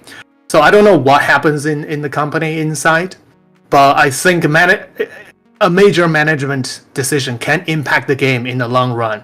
Like, if people decide, okay, we're gonna keep developing ships without worrying about bugs, then it's going to a different direction. Or people say, okay, let's sit down, let's fix these bugs in these next 3 months. Let's not worry about features or something. So it's gonna make direct impact in the game, but we can't see it right away. But we can see it in a few patches. So I think that's directly, connected. I think, yeah. So I really hope they, in the beginning when I see all these bugs, I would tell my wife, oh, it's some management problem in the company, probably.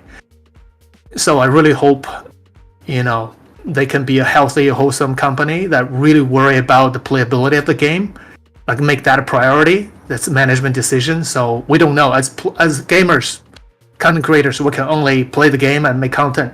We don't have too much influence, or maybe we do. Like, if we do something and we talk about bugs, or hold your wallet or something, to give Sage some pressure. No money till to make next. the game more playable. Yeah, something like that. That's the thing, man. These people were like, no money till Pyro. Now, okay, well, no money till Pyro's playable. No money till Levski. So they can be worried, and also their competence. I think the developers also have to learn together with the game. It's a very complex game. They themselves have to learn how to develop the softwares, the things to develop the game. So they have to learn themselves. So it will take time. Mm-hmm. I think it's fairly clear to see that we've had management issues regarding the balance between Squadron and Star Citizen. That became much more clear to everybody following the game over the last year and a half or two. But we were made aware of this back in like 2021, I think, or so, when they were like, hey, we're going to basically take most of the effort and put it towards Squadron. These are things that I do believe were not agreed upon universally across the company. I think it probably caused friction. And I think that there is a contingent of people who are very much trying to push for that to change. And they've gotten more leverage now that Squadron is starting to finish up more, but I do think that part of that is what we're seeing with the way that positions are moving around with some of their messaging. I don't think they're focused on Star Citizen just yet, but I do think that it is a significant difference from times we've been at before, that not only is Squadron 42 kind of starting to wrap up, but the people who are working on it are also starting to move around. I think that's a significant change we should keep an eye on, but also hopefully something that's longer term. Not in the sense that they're never working on Squadron again, just that the company itself is more balanced between their priorities. Because Star Citizen clearly hasn't been the priority, right? Outside of server meshing. I think we need to accept what we don't know as well. So I was really fortunate at the end of last year after CitizenCon to go and tour the CIG offices in Manchester. And I was able to talk to a few of the developers. And a lot of them were very keen to kind of hear how did the kind of Squadron 42 demo go down. Because that was really the first time for a lot of them that some of the things they've been working on were really out there in public. And we've got so much of Squadron 42 that isn't out there in public. And I think there are a lot of developers that will be very, very proud of Squadron. I think for us as Star Citizen players, a lot of us are very interested in the Star Citizen experience and the PU experience. I think Squadron 42 is going to cater to a lot of us. I think a lot of us will enjoy it, but I think it's also going to really widen the potential player base for Star Citizen. So I think for us, for those that are really interested in Star Citizen, it'd be very interesting to say, well, I don't care about Squadron 42. I'm into the MMO and the persistent universe and things like that. And we don't have a lot of knowledge about what this game is going to offer. But I think Squadron could be incredible for those that want a more curated single-player experience, potentially much more bug-free than we could have in kind of what we've got on Star Citizen. That could be an incredible experience. Imagine many hours of playing Star Citizen type gameplay without the bugs, without the issues. The potential is there. So I think it's natural to kind of have that view, but I think we also just need to be aware of the fact that we've not seen as much of Squadron. Potentially it could be something quite appealing to a lot of people. So I'm going to reserve judgment there. I think you're right. I mean, even just from the reactions we've seen from the gameplay, first in 2023 and then in 24, the podcast recently with Kai Zamet, what he had to say about it, he even was being very emphasis on the idea that Squadron was the one he'd probably look at because it's casual. You can experience it on your own time. You can probably experience it in different platforms or formats. It might even go to console at some point. So that game will definitely be more popular. And I would want to get that out first too. Like if that were the case, I'd want Squadron to be the first thing that releases because that's what you can use to like show people that your company needs business. But they've definitely struggled to do that. That's 2026. Yeah, they say. It's coming. It's So if you believe it.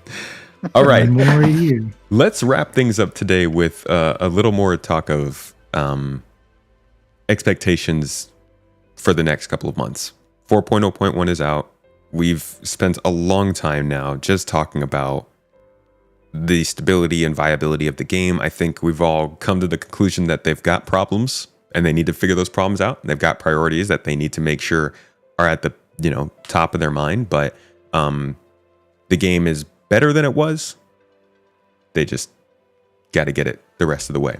I'd like to know what you guys are thinking for the next month or two. A roadmap roundup is probably coming out. We're shooting this on Saturday, so they haven't released a schedule, but it might be coming out about a day after this video comes out, if not the next week. What do you guys think they're going to do? Like, it could be really anything. 4.1, 4.0.2. Like, what do you think that we're going to see a return to the regular update schedule or what?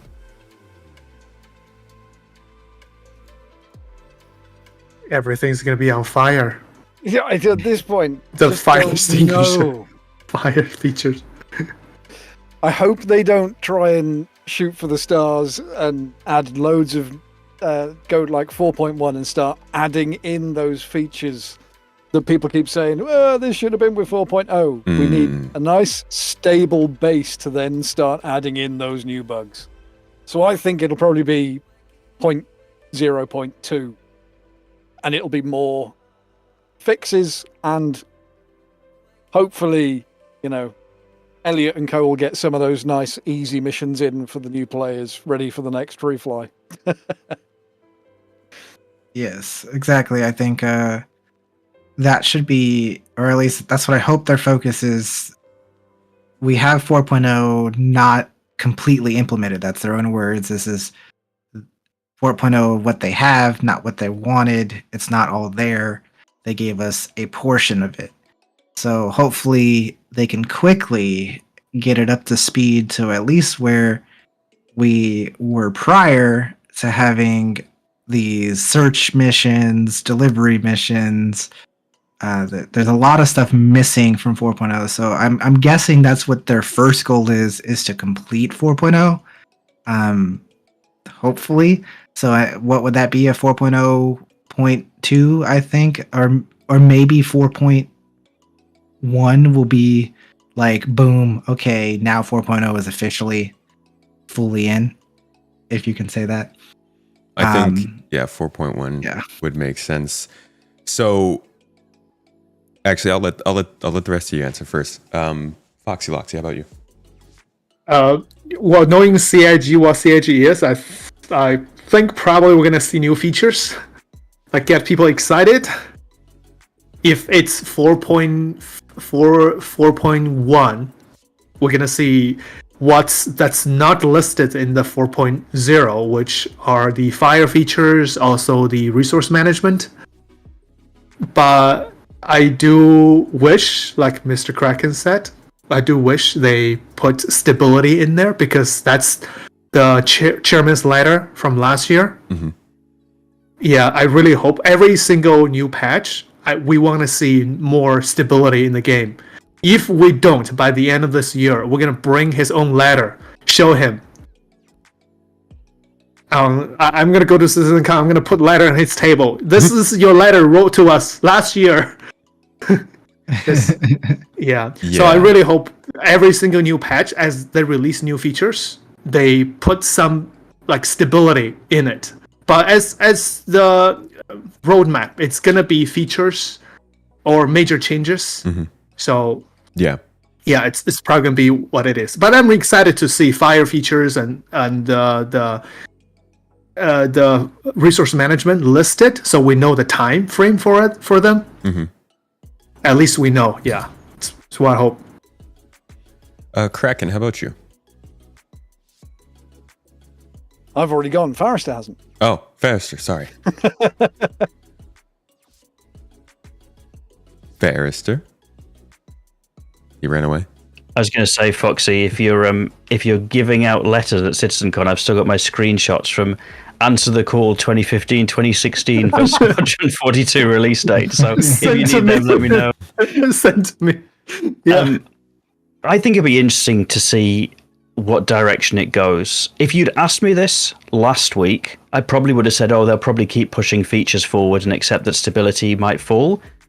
I'll be very interested to see if that changes now in light of the Terada, the Xylo Spectrum post this week, and of course Benoit next week. You think that's going to make in waves? all seriousness?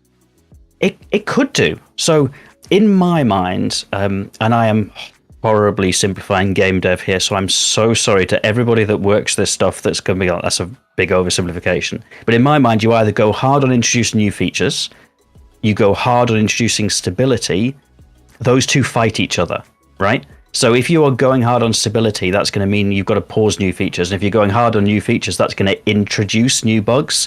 It'd be interesting to see how hard you go on which one, or whether you try and strike a balance between the two.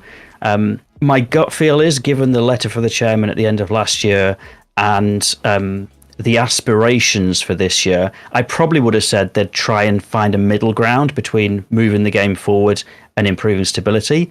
But I'll be very interested to see if the recent challenges, like literally the Spectrum post in the last couple of days, if that does tilt the balance of that. I think that when it comes to playability focus, we need to see how they use the experimental PTU. What they didn't do last year, which I think was because of the testing in the RM queue, that whole thing, the message queue with server meshing testing. What they didn't do was use the preview channel as much last year as I think they wanted to.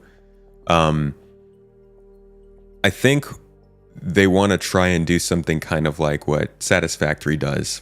And it's kind of like what they already do, but basically have different versions running in parallel. And it seems like they don't necessarily want to just not have new features coming in. More so they just want to have them running on that version in parallel for like longer than they do the PTU cycles normally. So I don't think they're going to not do new features. I think we'll still get new features, which inherently means probably some instability. But I do think new features are going to slow down for the sake of the game being more playable. I think the content will pick up, but I think the features themselves, the way that they're introduced, will slow down a bit. And I don't know if that's such a bad thing. I mean, it's rough because that means Star Citizen 1.0 is out further, but like, look at chat. How many times have we seen in chat today that however much money and 12 years and the game is still this unplayable? Most people know that the time spent, that whole time spent, is not indicative of the stability of the game, right? So imagine if they just put 3 months into fixing the game. All of those statements would immediately go to something else. They wouldn't disappear, but like, you can't say that anymore, right? 12 years and so much money, and oh, the game is stable now. Oh, well, there's something else. I think they want to hit that. They want to get to that point. They need to get to a point where they are starting to take away the arguments against the work that they're doing, because the work they're doing is good. It's just held down by a bunch of slog on top. So hopefully they do that this year. That's I think, to be fair as well, I think, to be fair, there have been points where Star Citizen has been relatively stable. So we're in a rocky place right now. But, for example, before 4.0 started to go to PTU and things like that, 323, 324, I think was generally fairly stable. So to say it's been 12 years and we're not stable, I think it's been 12 years and we've been unstable, then stable, then unstable, then stable, and now we're unstable again. I kind of feel like there's a kind of cyclical element to it. Yeah. And it's kind of like that adage, you got to take a step backward to take 2 steps forward. And it feels like that's very true for Star Citizen. Yeah. Yeah, very much so. And as you said, 323, and I mean, I think even as far back as 321, we've had, like all of last year, we had pretty good stability overall. And especially with the server errors coming in, the crash protection, things like that. CTD protection puts you straight back where you were. Yeah, that's been nice. All of those things have made it much more playable, and there was stability. But again, it's the same thing as when we first got persistence. It's a major tech stumble. So we're going to go drop down a bit again and then go back up, hopefully. Yeah. Not to say it will happen, but that's the hope, and that's the roller coaster that a lot of us have been riding for a while. Yeah.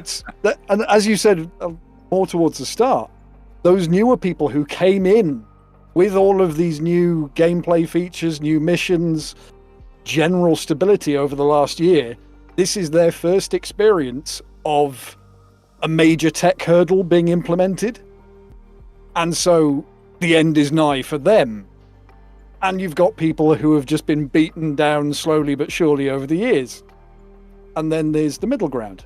People who realize the ambition, and we've seen Chris say things time and time again, and then someone go, "No, Chris, don't say that." He'll be like, no dates, and then 2 minutes later, he'll be like, okay, but next year. We've had no dates, and now we're on to the don't mention stability, Chris. That's where we are now.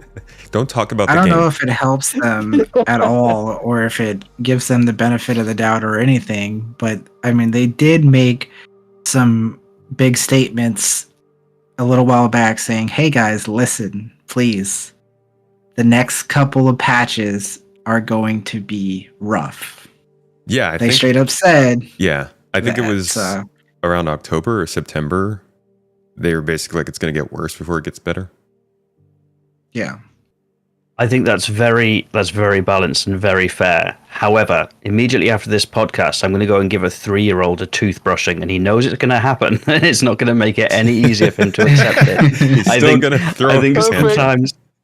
sometimes the knowledge that what's to come isn't going to be particularly pleasant doesn't necessarily help people. Sorry, Farrister, did Yeah. you just call the whole Star Citizen player base 3-year-olds? Is that going to be the 1-minute clip and thumbnail for this entire clip. episode? Yep, this is the clip. Everybody, say hi, YouTube. No, but you're right. Like, it doesn't matter if it hurts, and they tell us it's going to hurt. It still freaking hurts, and no matter what happens, the specifics will always seem like there are more specifics than you could ever let us know. So it'll always seem like it's a little bit crazier than it was prepared for. I think. Go ahead. If I can elaborate briefly, I think we're all 3-year-olds following Star Citizen. We are optimists. We are very positive about the future. We're hopeful. We're also all going to have temper tantrums from time to time when things aren't working as they should be. We're going to be frustrated that things aren't happening quick enough. I think we go through a whole range of emotions with this game. And I think we all go through those same emotions at different phases as well. So I think any praise of the game is probably warranted. Any criticism of the game is often warranted as well. I think we all go through that journey, don't we? Yeah. Now the question is, when we turn 13, which is 10 years later, when we look back, are we going to be full of tears? Look at the hard time we've been through. Now we can enjoy this game. Will there be that day? Dude, I'm relatively bug-free. We've been through all those development phases. Finally, 10 years later, or at that time will be 23 years later. Look back. If this is how I act as a 3-year-old, imagine me at 13.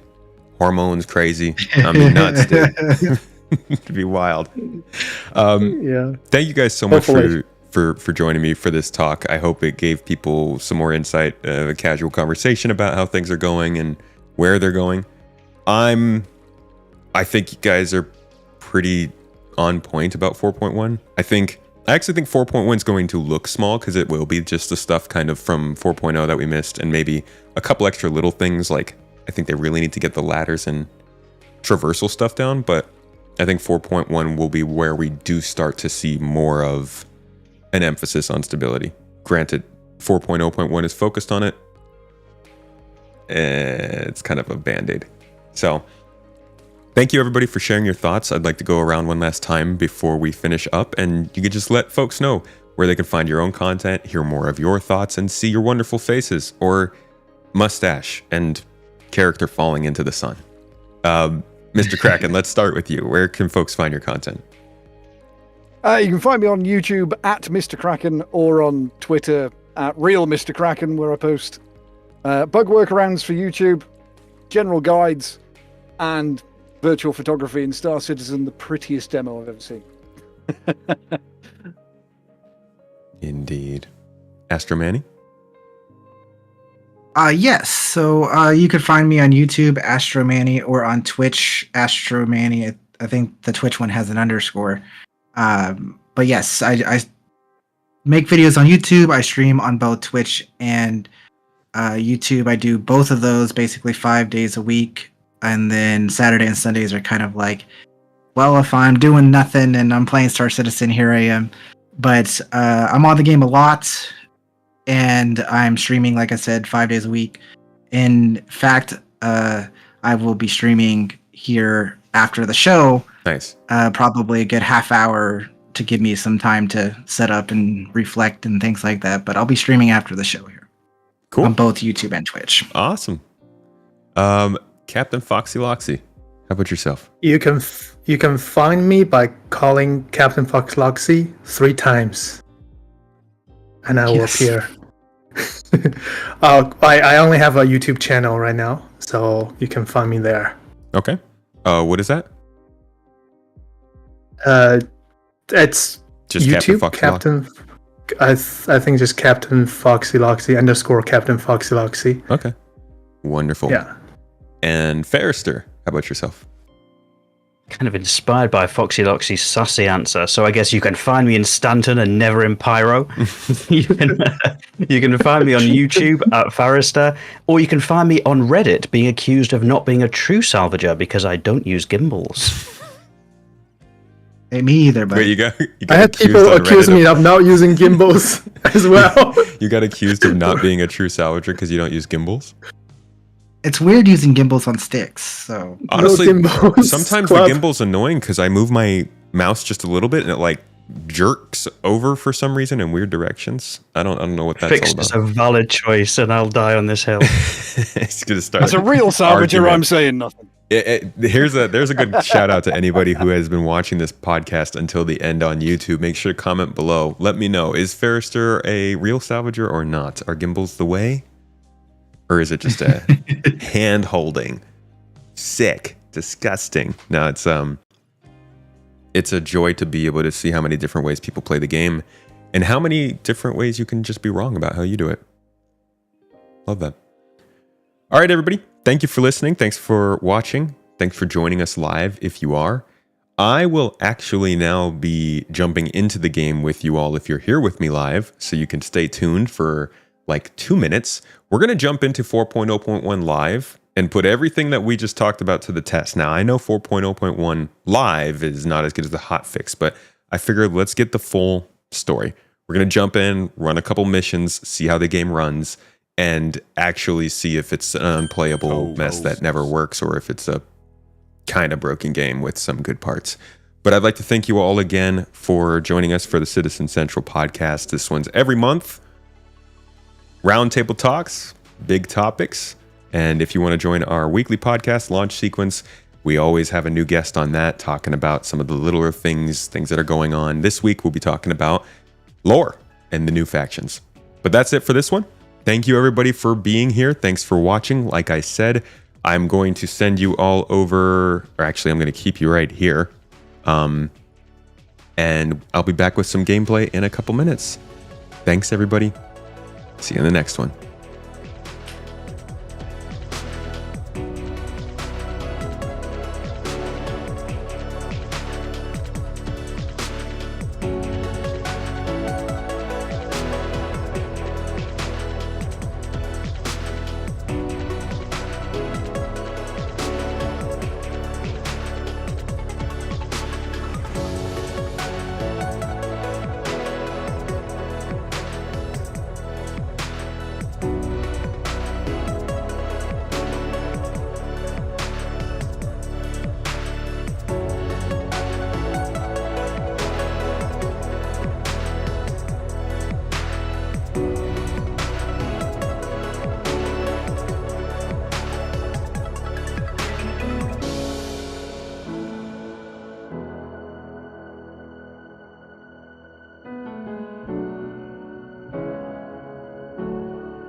Oh, long time no see. What's up, everybody? My camera's not here, but I promise it will be soon. How you doing, folks? Welcome back. Welcome back. It's only been not very long, not gonna lie. Good to see you all, though. Just finished up with the what the. Oh, that's right. That's right. Hold on. I'm sorry. I can't do this. We can't actually do live because I realized I just rechanged. We're going to have to jump into the hotfix, unfortunately. I kind of lied a little bit. We're going to see how the hotfix is going, but we're still doing what I said we're doing. After that podcast, which was a grand old time, I hope you guys enjoyed that talk. We are going to now check out the actual state of the game. How does it play? All the things we just said, are they true? Just give me 1 second. I've got to, as I told you guys, we got a little bit of a camera issue going on. So I am still working on, there it is. And there we are. All right, problem solved. So I think that was a good talk. It didn't touch on everything I wanted to get to. I think we talked about important bits, which is kind of adding some context to what's going on right now compared to where they've been in the past. But there are a lot of unanswered questions. Honestly, we probably should have done like a Q&A at the end. I think that would have been good fun, but I still appreciate the guests that joined us today. Thank you so much, Astro, MrKraken, Farrister, Foxy Loxy. You guys are great, good content, good talks. Much love for joining. And I want to say before we continue, a big old thanks to all the people who were supporting during the stream, or during the podcast. The Poets came in and dropped a sub, said, "Happy 16, my friend. Hope you're doing, everything is going well. Great people in your stream today." It was good people. That was good times. Cheers to you, dude. Thank you for the 16 months subbed up. And Morty's, thank you as well for using your Prime sub, and Paco Patates also with the Prime sub. Folks, if you have Amazon Prime, you can use your Prime sub anytime you want. But I appreciate y'all nonetheless. And then on YouTube, there were a couple super chats. The Saint said, great podcast. Thank you for that. Said before, I would like to see a focus on stability without bringing in new features and ships. Stability will satisfy everyone. That is true. People love stability. Thank you for both of those super chats. Also, another super chat. Can we still say that the game is an alpha as an excuse? Saint, 3 super chats, my friend. Really enjoyed the podcast, I see. Thank you. I can't update the YouTube title because that will change the title for the entire video forever, and people won't realize that it's a podcast. There's a higher percentage of people that will be watching this stream after the fact for the podcast than for the gameplay, so I'm going to leave it as that. On Twitch, though, because Twitch actually thinks about these kinds of things, we can update our title.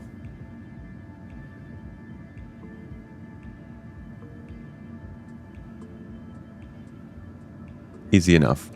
Thanks, Twitch, for thinking ahead. Although, also Twitch doesn't really think ahead. Y'all got your problems. Luna Maria, super chat in the chat. Very interesting talk today. It stayed quite civil in chat too. Yeah, chat, y'all did all right. It was colorful, but it always is. You can't talk about Star Citizen without a colorful time. Oh, no problem, Ace Man. Oh, we're in Pyro today. That's right. What are we doing out here? I don't even know what. I was salvaging, right? No, me and Avocado were delivering packages. That's right. Welcome to the ASOP Vehicle Retrieval System. I'll be posting this one to Space Tomato 2, so you can change this one. Oh yeah, the podcast title will be changed for the actual podcast too.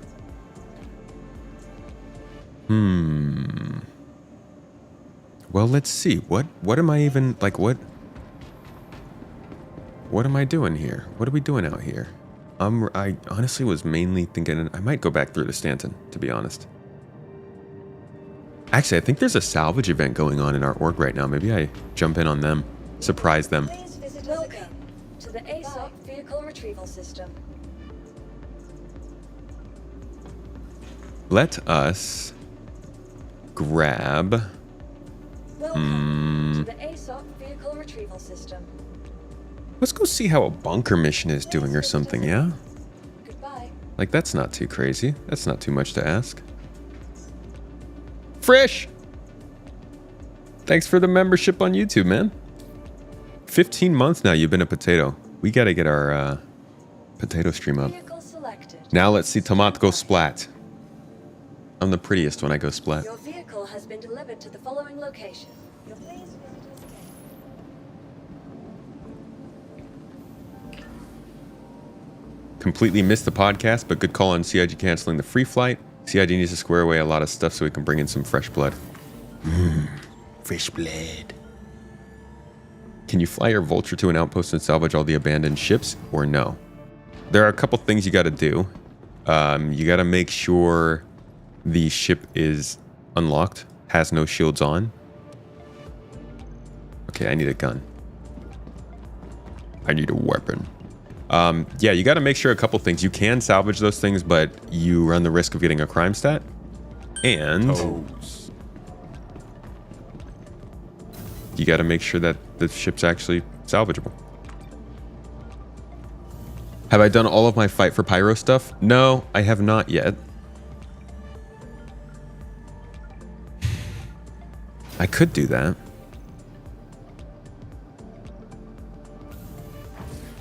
I feel like I don't know. Is that viable solo? I guess as long as I'm headed to space stations. Let's see. Stanton Gateway.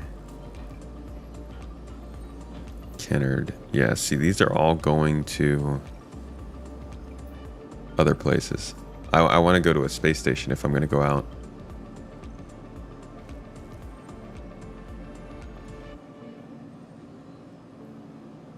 Commander KW, thank you for the sub. Using their Prime sub on Twitch. Appreciate you. Keeping up the good work. Yeah, I'm doing all deliveries for CFP. Yeah, I don't know. To be honest, I kind of want to do more of the try to find and salvage random ships. But I also realize as soon as people see my name, I might end up in trouble. Yeah, I think I'm going to wait until I have at least just a little bit of backup before I run those missions.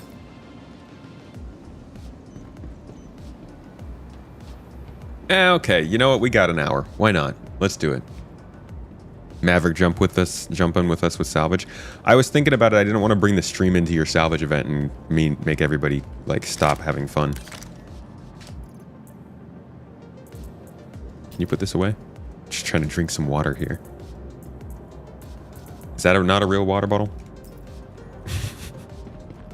Fake water. You probably shouldn't have done CFP. You are hostile for headhunters, but somehow on their side. What? Like you'd prefer to be on headhunter's side?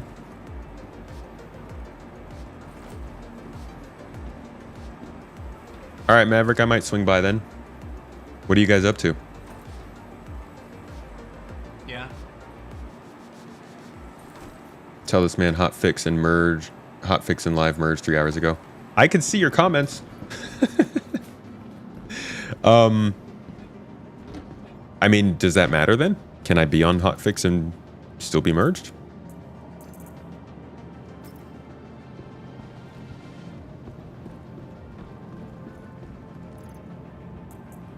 Put it in your hand.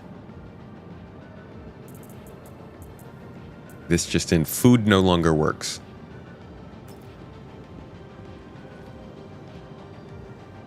Take the burrito and put it in your hand.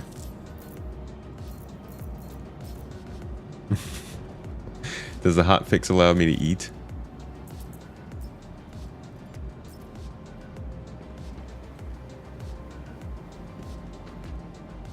Got you an asteroid scrapping panels.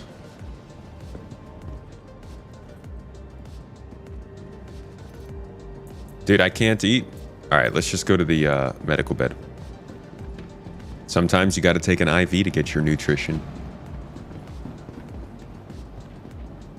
Is it even? It's not even letting me drop it. There it is. Okay. Oh, and my burrito sounded like an apple. I'm gonna go to the medical bed anyway. No, I'm not. I'll just do it on my ship. All right, we're gonna run one mission in a bunker, and then we're gonna go join them on salvage. That'll give us a good look at multiple... And we don't have a P8 because we lost it. That'll give us a good look at, like, just general how the game is performing.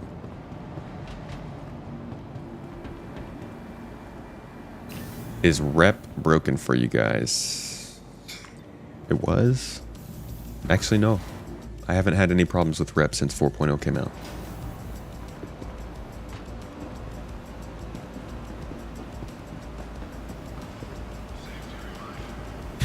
Go be here with the extra helmets.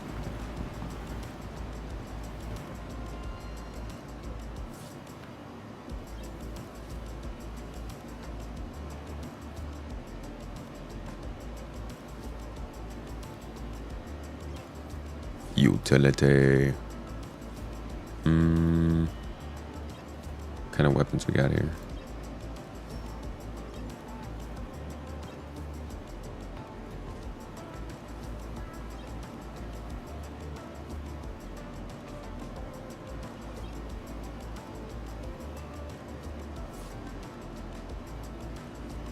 Okay. Got those things. Did a bunch of arrow salvage and you didn't gain any salvage wreck. Huh. I did some of them, but I don't believe... I think it was on hotfix. I don't know if that gets wiped.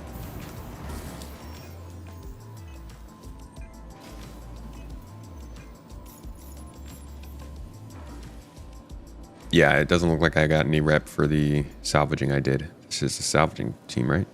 No, this is military. I don't know if I got any rep when I did my salvaging.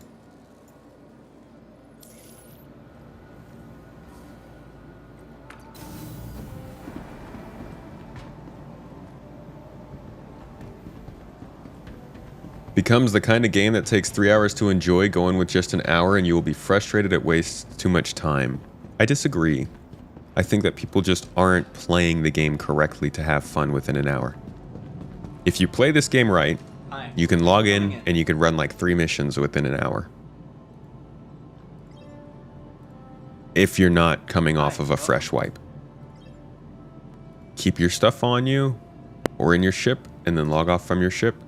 And sometimes it won't work. Sometimes ship logging is not working correctly, but it's better than starting from the city or a space station every time.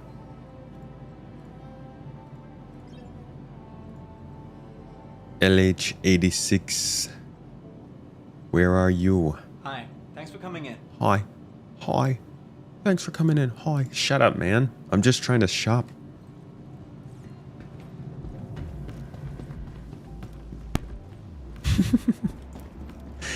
You're not having fun correctly. You're not holding it right. What is this, CFP? That's what I call my salads. Just watched the video you made with the filmmaker. Love it. Good work. Now people give more likes to this. Nice, dude. Thanks for watching. I'm glad you enjoyed the podcast. Do I fly the F7A? Having issues where your ship regularly only fires 4 to 6 of the guns. I do not fly the F7A. Sorry. I love the LH86. I'm so happy they made it a burst. Or a full auto. Welcome to the ASOP Vehicle Retrieval System. Okay, I'm actually not going to take our spirit. Well, no, I want to get the spirit back into Stanton, so we will take it. Prefer not to leave it out there when we're salvaging, because I'm likely just going to log off. Oh, I could just bed log. Isn't that nice? People also don't realize you can do parts of things. Go salvage some panels, and when you need to leave, log out from the ship. Yeah, you could salvage all the way up until you're done. And then for your next play session, you could go turn that salvage stuff in and then run a couple hauling missions or something.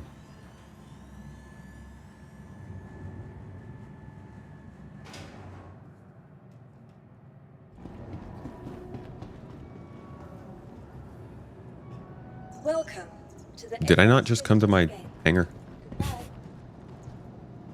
Welcome to the ASOP vehicle retrieval system. Crusader. Your vehicle has been delivered to the following. You loaded up the Fortune last night.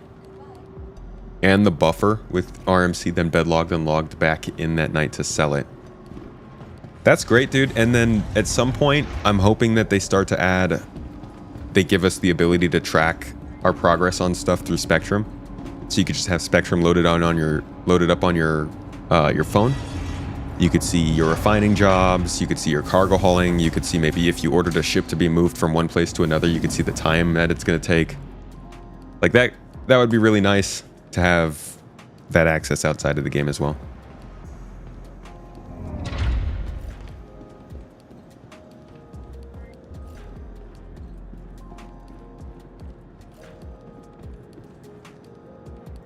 I used to play the game a lot like that. Back when I actually did mining gameplay, I would just mine for a couple hours, and then I'd toss it in a refinery, log off for the day, log back in the next day, do some mining, turn those minerals into the space station, and then I would take the refined goods from the day before and ship those off somewhere. Oh, wait, no! Ah, dang it. And then I would just keep doing that over and over. With some mix-ups mixed in here and there. Don't try it with the Prospector. I really hope they update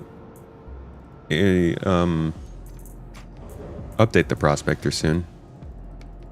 Now that the Fortune is in.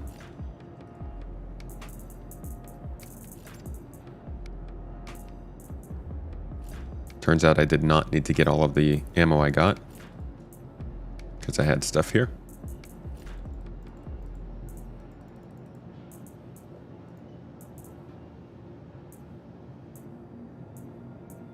And I have a multi-tool, so we'll leave this one here. Okay, I think we're good. We can run a mission like this.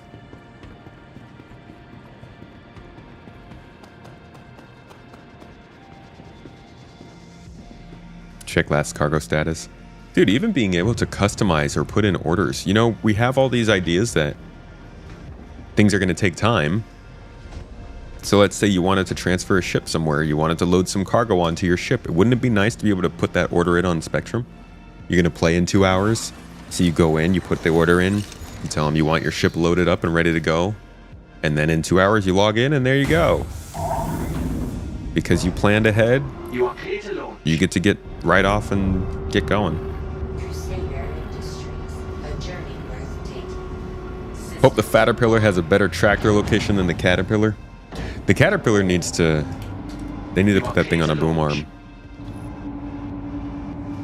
Launch complete.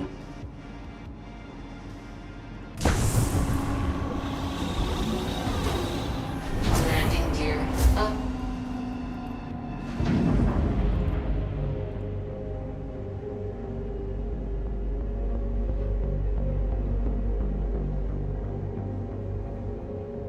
Yeah, the C1 is such a good daily driver.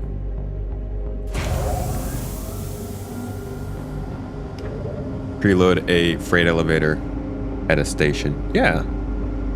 Hell, I can't wait until we're doing that just by the idea that I'm sending a message to my friend. Like, imagine you just see that your friend in the Discord server of your org is salvaging, so you shoot them a message and say, "Hey, drop that off in the org hangar, and I'll pick it up and sell it for you in a couple hours, and I'll split the profits. I'll take 30%. You just keep salvaging. Don't worry about the cargo running." That's the world of Star Citizen I cannot wait to live in. But in order for that to happen, the game has to be both stable enough and have enough content that the people who would be able to do those things are always online. Not like one person's always online, but no matter what time you're getting online, there will be other people who are at that time needing cargo haulers. That's why you can't really play this game without a spaceship right now, even though you're supposed to be able to. Technically, you should be able to get anywhere without a spaceship. Wow, there's a lot of ships out here right now. It's pretty cool. Technically, you should be able to get really anywhere without a spaceship because of passenger transport, but because there aren't enough people playing the game that are looking for spaceship passenger transport, there aren't enough people who are willing to run passenger transport because they would be bored, right? So the amount of people who are looking to run cargo for random salvagers is going to be very small now because there aren't enough random salvagers looking for cargo haulers. But I do think that that's the direction the game will be headed, and I can't wait for it. You can already do it, it's just like not as organic. Not as easy to do with just like random folks. Shields off.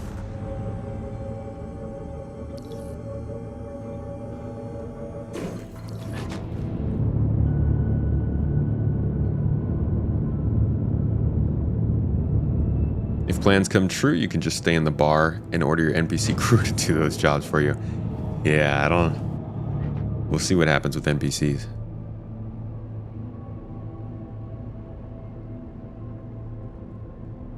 Nice. Jump gate's already open.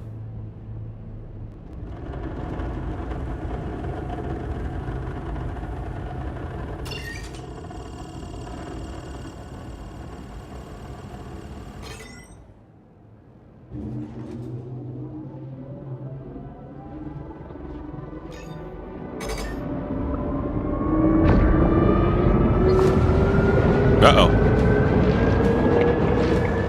Music triggered a little early.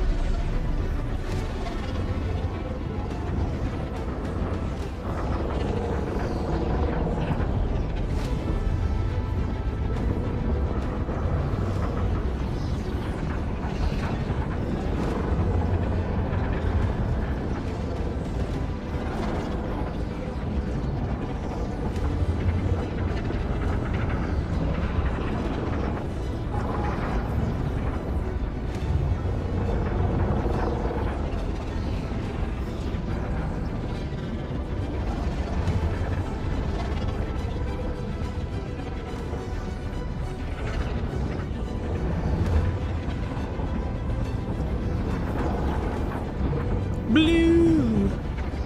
Jesus, that's blinding. Stanton, where are you? I can't see.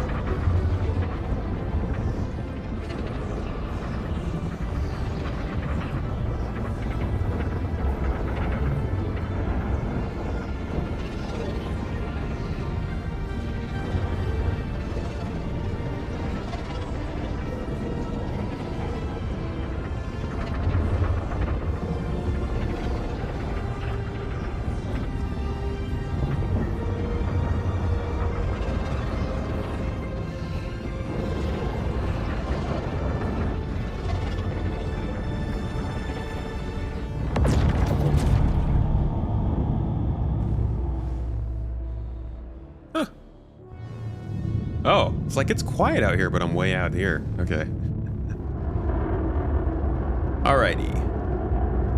Into Stanton we are. Now, I'm pretty sure they're salvaging out on the Aaron Halo Bell. Let's go ahead and close proximity with the local station real quick.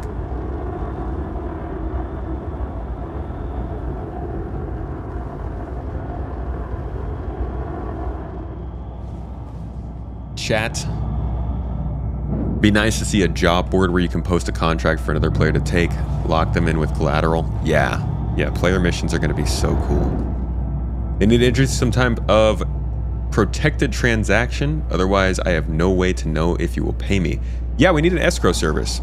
Now they've introduced an escrow service with the refueling, So you actually, when you do refueling gameplay in this game, it'll open an escrow account once you start the refueling, and then it's not until the refueling is finished that it will trigger and send that money to you. So if they just apply that to the other parts of the game, cargo hauling, salvaging, whatever, that'd be great.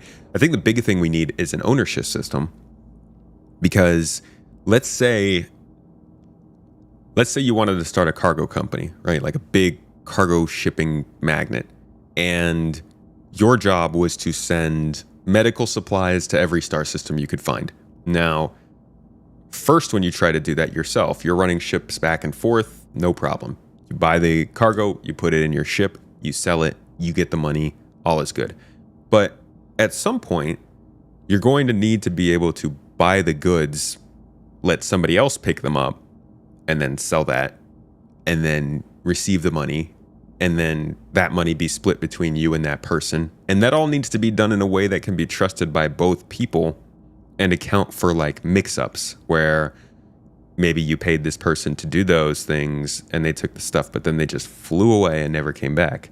So now they'd have to have like law systems in there and an ownership tracking system and all that kind of stuff to work. So there's a lot of prerequisites, but good sign is they are much more focused on player-to-player interaction now than they were with the original pitch for the game. So it's more likely that that kind of stuff will be true than I believed it was even just a few years ago. All right, I'm gonna try and find us a mission. We're probably gonna go back to R-Corp. I know they're at Crusader, but I don't know if I have... I'm gonna have to take something to get certified out at Crusader. So let's head back to R-Corp area, find a mercenary mission, and see how the game performs. How's the hotfix treating me? It's, I mean, I've had no problems so far, but I haven't really done much. Well, the thing with the job board is also, we're gonna have data transactions, right? We've got commodities, so you got minerals, drugs, medical supplies, food, whatever. You've also got data is going to be a commodity. And data is likely going to be planetary surface scans, the locations of asteroids with minerals, possibly the location of a temporary jump point. But that on its own is one of the best opportunities for a job board, in my opinion, because a perfect exploration mission is like, oh, hey, go scan this planet and find the locations of resources, then put that scan, turn that into the space station, which is like section 1. That's a contract for one player, right? Scan a planet, find the resource locations, turn that into the station. Then you have all the other players in that area who might go to that planet, but they don't know where all the resource locations are because there's not a map for that, just like there's not right now in the game. But if you go to that space station that had the mission, that had the player turn in the resource data, you can download that map and then you get those locations. So the job board isn't just a job board that creates missions and contracts for players, but it also is satisfying a need in the game. We kind of talked about that with salvage too. There's clearly, there are missions that get made for salvagers who need to go near space stations and salvage ships that have been dragged in there. Like those missions those missions should be spawned by the person who drove the SRB to bring the ship there. And the mission that had the player bring the ship to the station should be spawned by the explorer who went and found the derelict. I don't know how deep they're going to go with that. I know that they've got plans for linking missions together like that and player interactions, but I think they have a real crazy opportunity to do that most games don't, because they have so many different styles of gameplay in this. We'll see what they do though. All right, mercenary mission we got first is just a ship escort mission. I do not want to do that. Let us fly over to Area 18 real quick.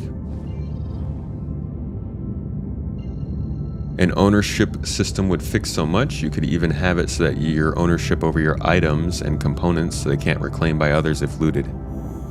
Oh yeah, definitely. Wish the game gods treated you well. PC set up, fiber running, game stalled. We'll jump in on Thursday. I wish you the best. Hope it works out. Systems off. You've been having a hard time finding bunker missions? A journey worth taking. That's what I'm noticing here. Systems on.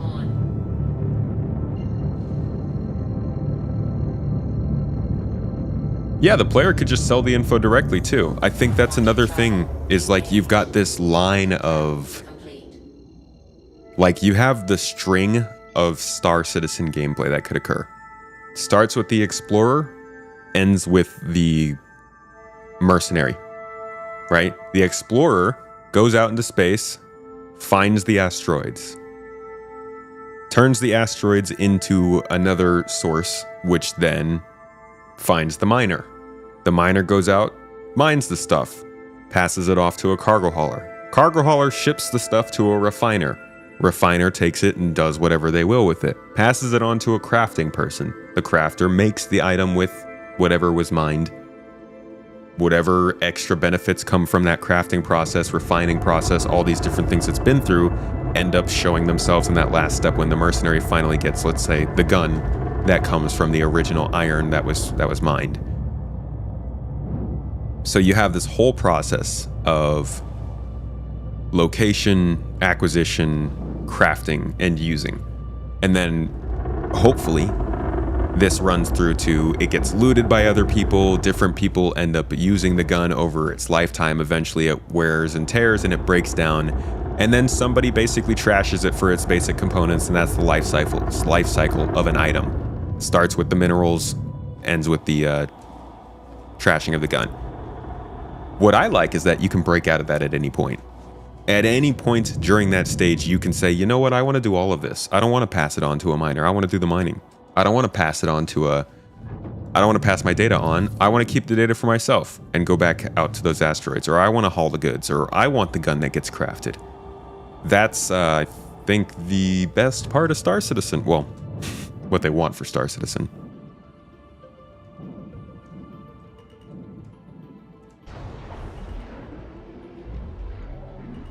Landing gear.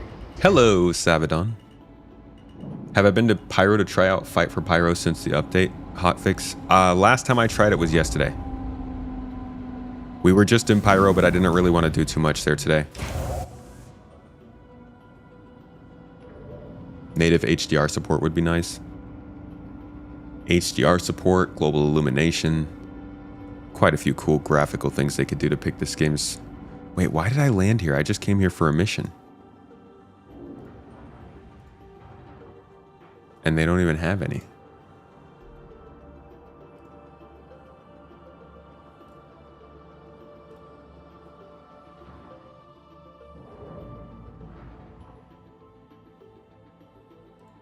Last seen at a cave. You know what? If they say it's last seen at a cave, are they actually in the cave or are they above it? They're believed to be hiding over Teddy's playhouse. So this one they're hiding over. So they're in a ship. This one, this might be an FPS bounty.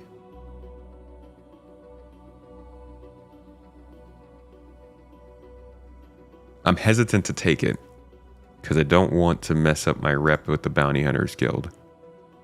Like we just are getting there. Yeah, it's above the cave. That's so... Okay, you know what? How about we do that? How about we go ahead and we take one of these, and I'll just grab a ship that can actually handle combat. It'll get us a decent idea compared to FPS.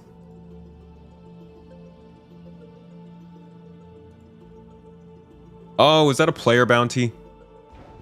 Dang it. I took the player bounty.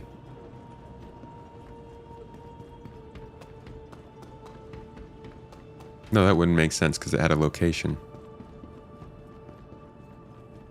What did I take? Welcome to the ASOP vehicle retrieval. Do I think there will be planetary mining for players? Like drilling down into the ground boreholes? I don't know. Outside of base building and craftables, I'm not sure. Move to our storage facility.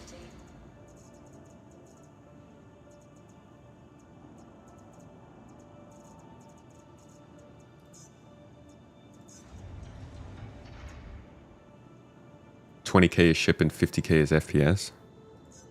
Your vehicle has been delivered to the following location. Please visit us. Let me double check the contract. More bounties. Then I have bounty hunters. No, this is definitely not a player. They're believed to hiding over at Teddy's Playhouse on Lyria. Okay. I should drink something, shouldn't I? Welcome to the ASOP vehicle retrieval system. I believe I am playing on Vulcan right now. I gotta double check in a second. Your vehicle has been moved to our storage. Please visit us again. Wait, what? Bye. Welcome. Am I not in my own hangar? What's going on?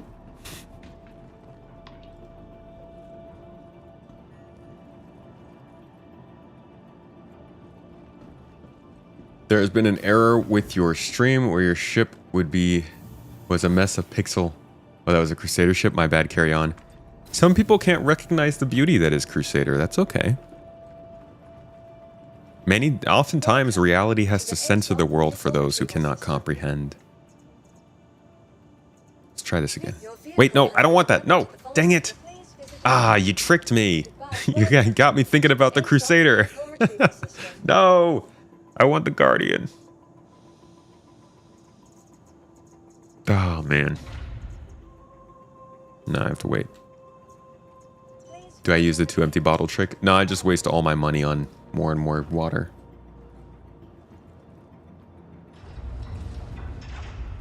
No way they could manage land deformation. I don't think it would be land deformation. I think it would still be a static asset. You could just make like a hole in the ground, or not even a hole in the ground. You could just say that you're heating the ground and pulling stuff out. Okay, now we store this. Please visit us again. Goodbye.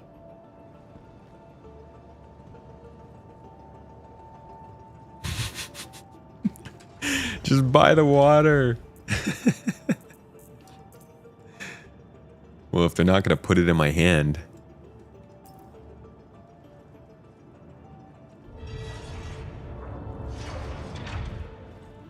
Welcome to the ASOP vehicle retrieval system. All right, can we actually get the ship now? Your vehicle has been delivered to the following location. Please visit us again. Thank you.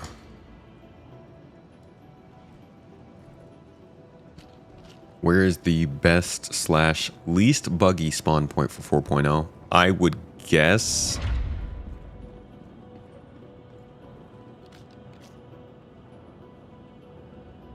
Honestly, I don't even know. I would guess Lorville.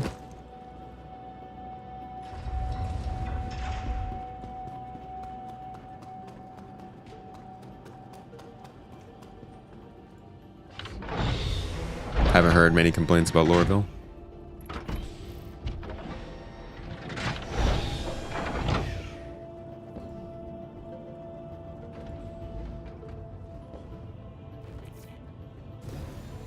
Lorville has tram issues. Ah, Lorville. They never keep up with their maintenance, you know? PK, you said it's the only one that seems to be decent. Is R-Corp not doing okay?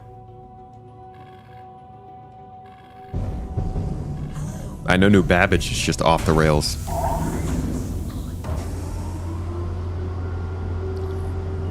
Whoa! Holy crap. You forget how much, like, just overall omnidirectional thrust these Mirai ships have. This is a cool looking ship. They did a very good job on the design of this ship. This is extremely rule of cool. Not to say that it sacrifices form for or function for form or anything like that, but this has got to be one of the coolest looking video game ships I've seen from the traditional standpoint. Not in the sense that it's the one I like most. I've just it's a cool, you know, some of them look industrial, some of them look like very homey. This ship just looks cool. Obviously, this is why I don't fly it. What do you mean invalid target? Take me there. It will be done. Thank you.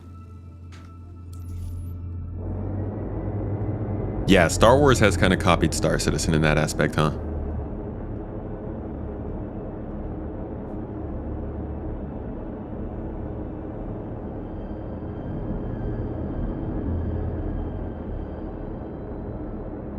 I don't know this HUD at all. Where is my information? Yeah, okay. It's like, where does it tell me I'm in nav? But does it come in black? Ooh, a matte black Guardian. Too bad it can't turn to hit a small fighter. Yeah, well, careful in your heavy fighters.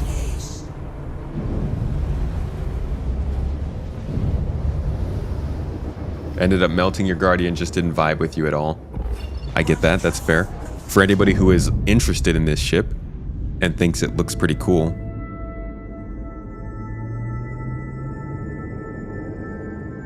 The ship that I am currently flying on screen right now, we are actually giving away.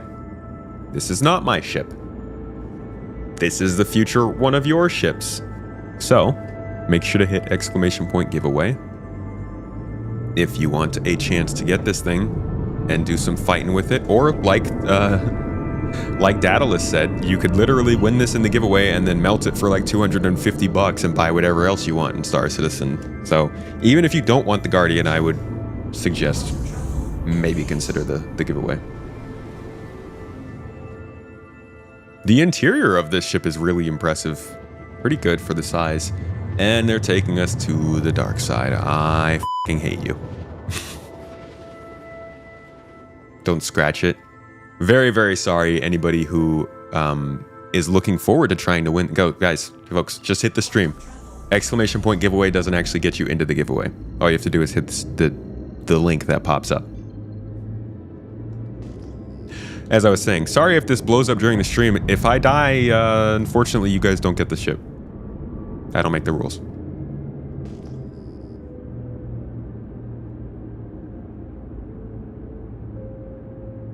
The link came from the first. Yeah, y'all kind of overloaded the bot. If you scroll up a bit.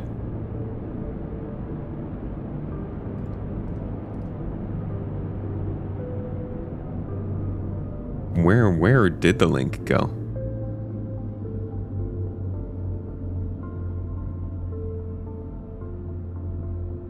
What happened to the bot? It worked on YouTube.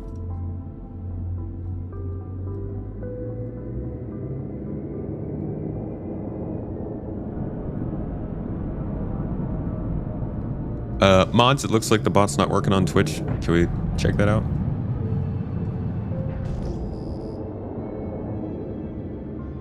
All right, what do we got for us here? Are we actually fighting somebody or are we landing? Oh, I think we're landing. Oh, that's not good. I don't have a vehicle. Yeah, and they're definitely shooting. Oh, yep, they're shooting. Oh, this is gonna be interesting. It's nighttime. They want me to go inside. It's on the top of a hill. And I don't have a vehicle. What the hell, CIG? That's actually my fault. Should have come in here with a vehicle. All right. We're going to have to take this low and slow and get as close as we can.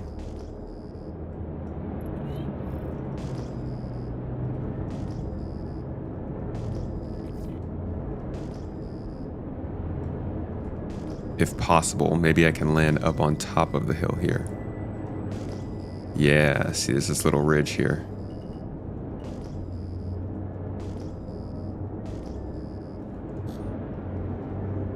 Oop. Can you see me? No. Okay. So we're pretty close. Maybe... Oh. Okay. So this is about as close as we're gonna get.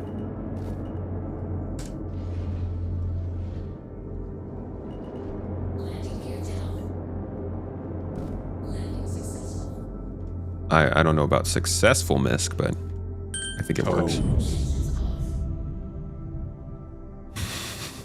Sad trombone sound. I got you covered.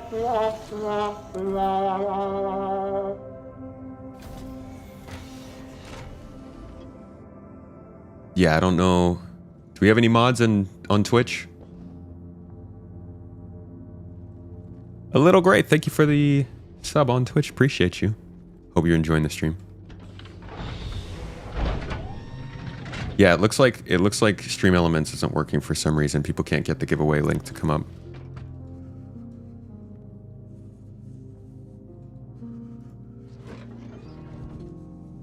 Oh, that's refueling. Y'all notice how consistently they're putting refueling ports on the bottoms of ships? Like, they want us to get ready for that being a normal thing. Wait.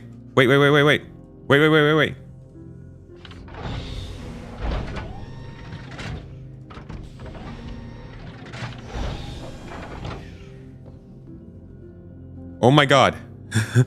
Oh my god.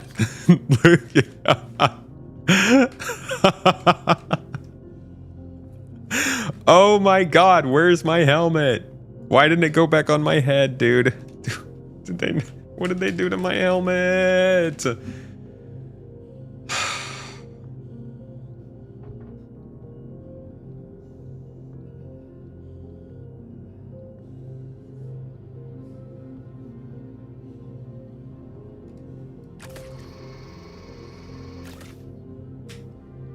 I'm gonna kill a motherfucker.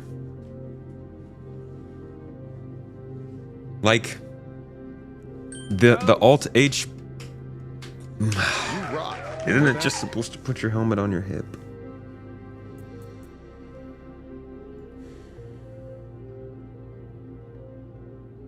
Toes. You rock. You know that? Game is currently playing fairly stable, but God, I hate Star Citizen features sometimes. You rock. You know that? So we are I can't do anything, unfortunately. Inventory. You know that? So I guess let's go.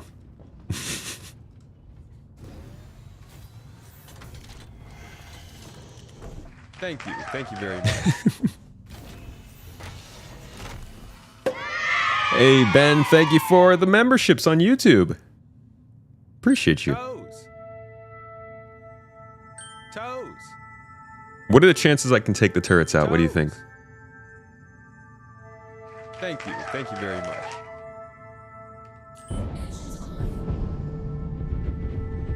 I don't think I can do that, to be honest. Thank you. Thank you very much.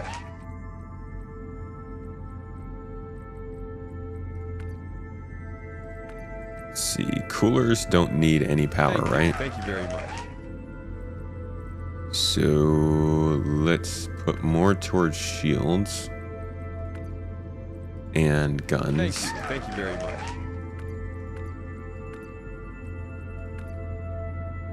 And C. Thank you very much. S5 weapons, reinforced front shields. Oh, are you talking about me? Yeah, actually, good call. Can you shift shields forward? Whoa. Oh, I didn't know you could do this. Can I change their group?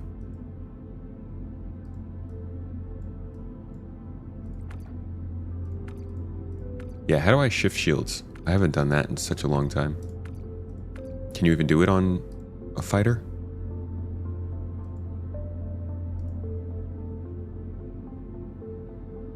Grab a helmet at the closest orbital station. I mean, I might as well just... Yeah, it might be a bubble shield, I'm not sure. I might as well just do another mission at that point. Ow! Oh my gosh!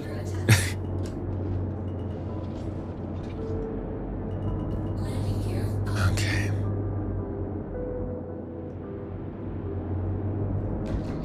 See, I wanna just be able to shoot one of them at a time. But they're kind of all right next to each other. Okay. Oh my god, dude.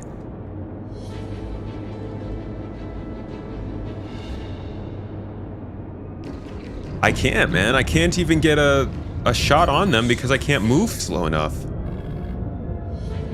These turrets are insane. I guess this is how they get us to use ground vehicles, but I'm not gonna be able to do anything. I have to go back and get a helmet. It's just entirely f***ed, man. I can't. The freaking helmet is the most important thing in the game, and I can't even reliably keep it on myself.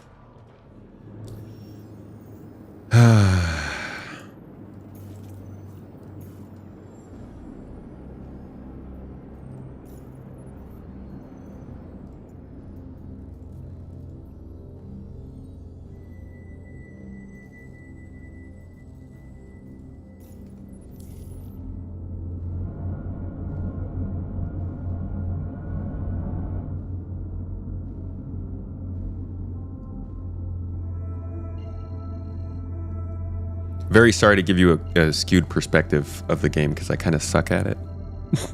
But it seems to be running okay. I haven't seen any major problems. We can go and ride elevators back and forth until one of them kills us. See how long that takes. But like outside of the helmet issue, which is an issue all its own, I haven't seen anything too bad.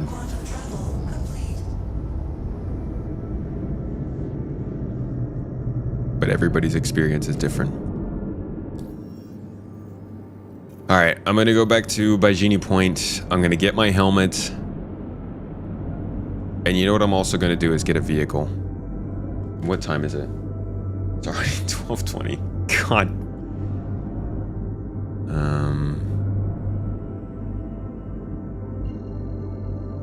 What is this? Oh, I'm still at Lyria.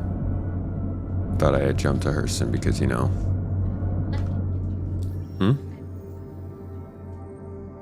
I mean, it's gonna take like another 30 minutes. All right. Wonder if you dropped your helmet in the hangar. I think it's just one of those things where it disappears when you store it on your hip. It seems to be a little inconsistent at times.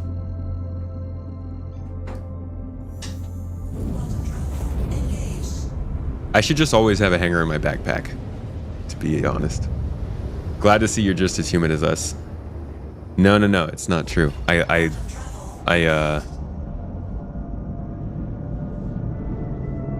live and breathe Star Citizen. Nothing else matters, ever. Obviously.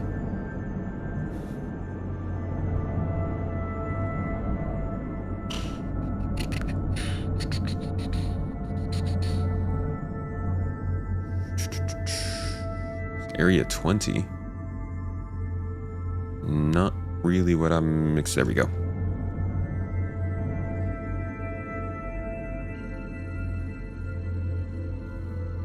You've only had problems with doing it on the hip. Putting it in the backpack has been good so far. Yeah, the backpack's pretty reliable. The hip thing, it's new. Okay, I get it, CIG. They just did add the hip. I think that was 323 they added that in, so it's possible that it's still not working as well as it should be. But dang, is it not frustrating when it doesn't? Throbbing Pirate, thank you for the Prime sub on Twitch. And Randy304. Y'all are good people and you deserve goodness today. Give yourselves a pat on the back. Well done. Thank you. You're also totally stealing money from Jeff Bezos' space station, so it's a good cause.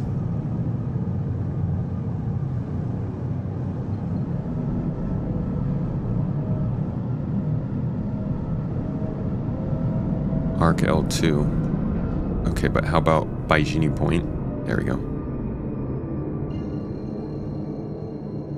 You're not breathing, Star Citizen, since you don't have a helmet. Oh, God. I really need to get the soundbite for the amazing jokes that come through this chat.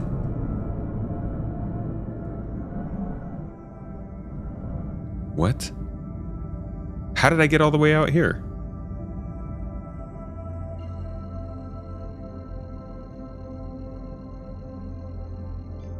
You put your helmet in your backpack, and it was on the floor.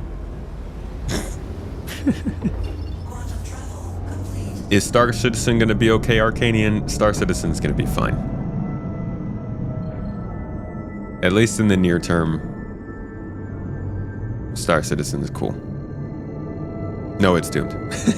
It's done. After this stream, I'm uninstalling and putting it away.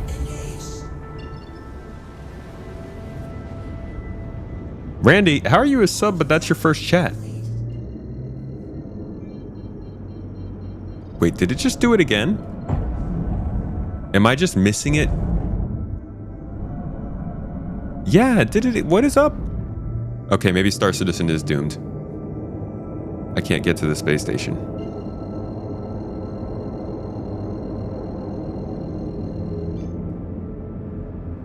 How much per client can run it?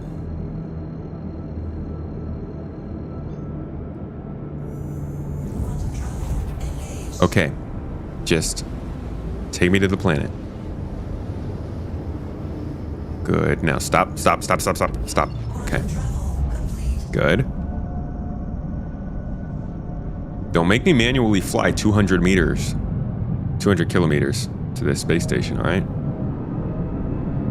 We're friends. Oh no, that's 800 kilometers. See, I don't like that.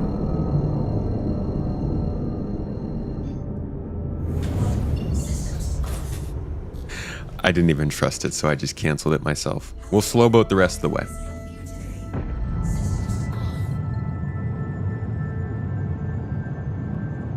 At least you hadn't spent hours of time mining or salvaging to just randomly explode. This is an inconvenience. That does suck.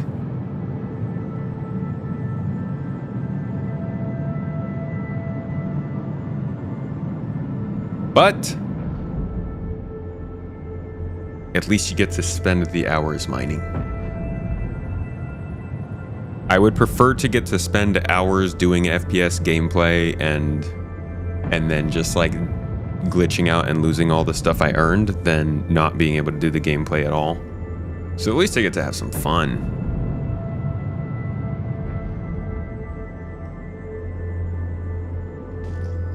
Sucks to not get the returns for that fun though.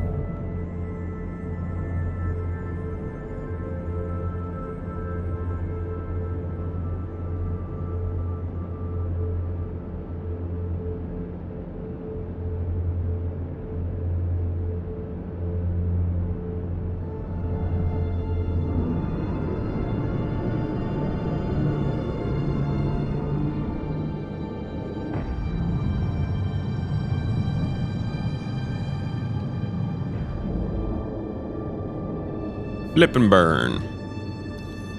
Best way to slow down as long as you're not aimed right at the space station.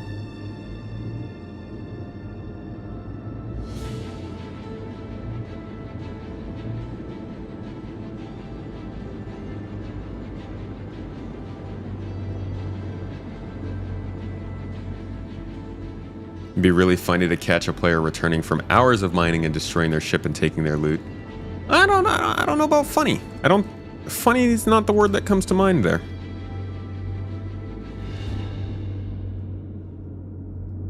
I think that's actually probably like almost a 100% asshole move. Almost 100%. What's a buster virus?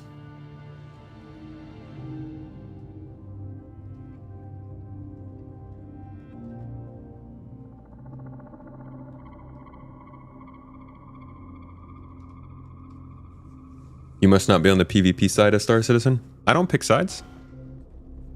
I enjoy some PvP when it comes up.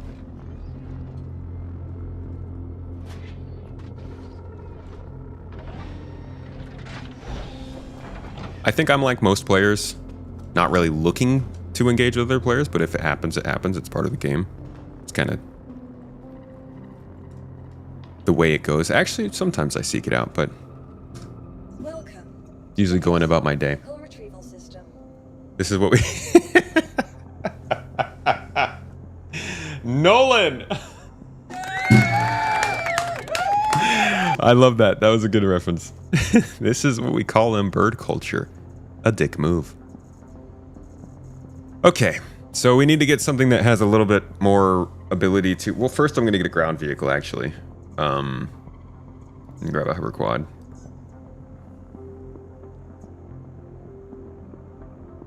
Not much. Tried out the patch yesterday. Finally died twice trying to get into an elevator, so you'll give it another shot later today. Good old elevators.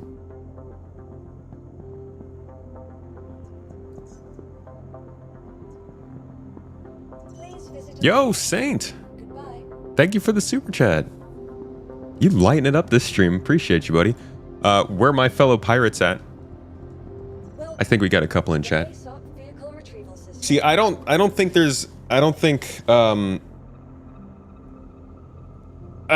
attacking players and stealing their stuff is like the worst thing ever. Obviously, it sucks for the player, but it's part of the game with the piracy. Where I think that becomes just kind of a dick move is then destroying their ship. What's the point of destroying somebody's ship? Just take the loot and go. Rob them. Why you gotta murder them too? Getting paid for that? Your Expanse is your all-time favorite show? Currently reading the books. I love the books. I think, while I love the Expanse show, I think the third season of Expanse really let down the fourth book.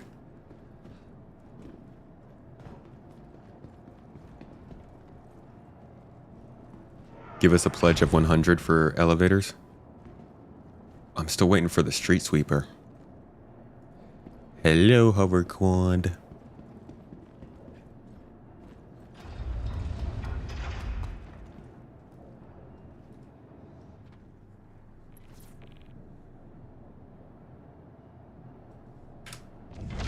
It's just part of the game. More scrape for the salvage.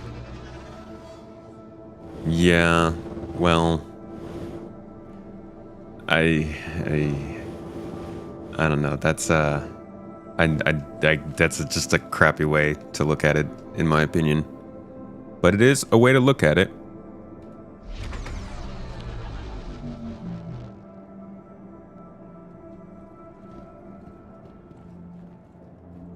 Oh my god, are you serious? I can't jump that high. Wish they would do the last 3 books on TV. The conclusion was great. Yeah, that's a real bummer. Welcome to the ASOP vehicle retrieval system. This is just rust with insurance. Don't cry. Telling people not to cry really hurts your argument, man. You don't have to say that kind of stuff. It's like, it's so easy to just have a normal conversation about these things. Don't start throwing out words like you're crying or throwing a tantrum or something.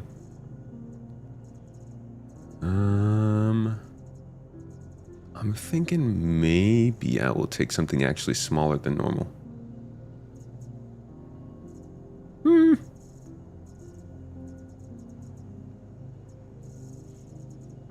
No, we'll keep it. We'll play it easy. We'll just go with something that we know the hover quad can fit inside. Where the heck are my Crusader?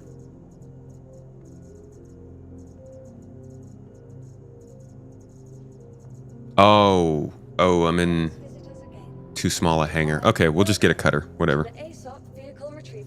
Pretty sure the hover quad fits in a cutter, right?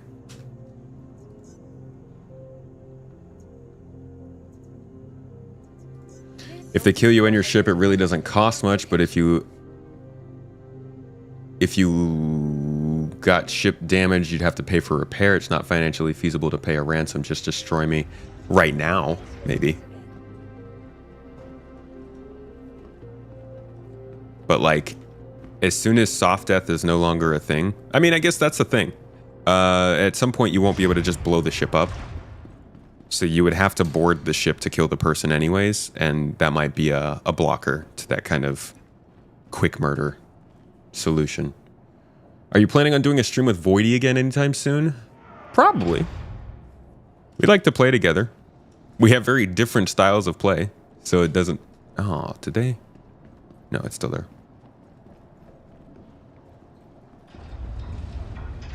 You don't want PvE players to have fun inside instances, but when you come into the... Wait, what? Oh, you want PvE players to have fun inside of instances, but when you come into the high risk and reward areas, expect lots of us PvP players to prey on you. But that's not exactly... I'm not talking about the idea of whether or not you should be doing PvE or PvP. I'm talking about motivations. And you've made it clear. Like, there are certain pirates that want to murder just because the game allows it. And that's a bummer. I think the best way to do piracy is to make sure that players still feel comfortable going to that space. I think this is how people act in real life, but the people in real life are professionals, so it might be different. But generally, you don't want to scare away the people that you're robbing, right? So you don't want to keep murdering folks to the point where they just don't go there anymore.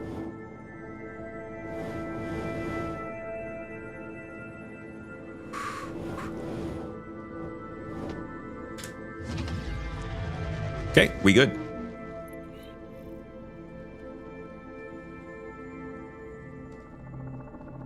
You let a friend try your fortune today. Didn't have any... Oh, did I just jam the door? I think I jammed the door. Oops.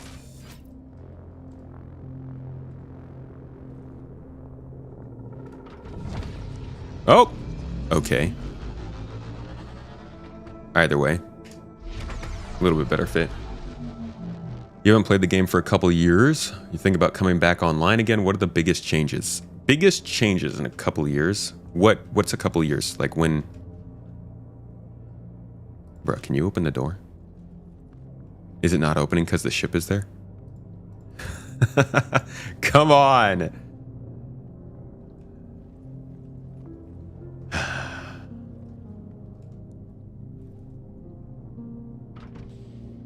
Haha! Haha! Gotcha. Uh-oh. I better not be locked in now. Okay, good. Success. 3 years or so. So that'd be what, 2022? So you probably haven't played since 3.18. There's less stability because of the back-end stuff that's been going on. But there's a lot more dynamicism to the game. So when you were playing, there wasn't salvage. So salvage is in the game now. There are more, I would say, salvage is in the game, and there are missions.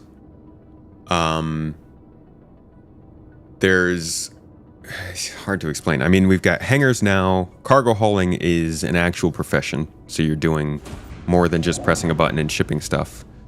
FPS is feeling more easy to do than it was before. We can actually like loot stuff, pick stuff up. The missions, the AI actually responds to some point. Server meshing is in the game, so the player cap is higher. It's like 10 times higher now. I think probably around your time, it was at 75, I think. Now it's at 500 to 600.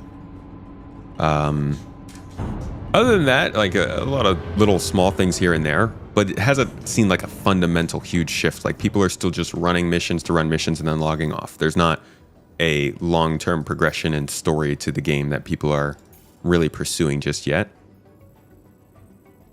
It's probably worth jumping back in just to try it out sometime in the next couple of months. I would probably wait till 4.1, but if you're coming back from after a couple of years away, server meshing just came online, so they're just starting to get up to dropping more content, substantial content.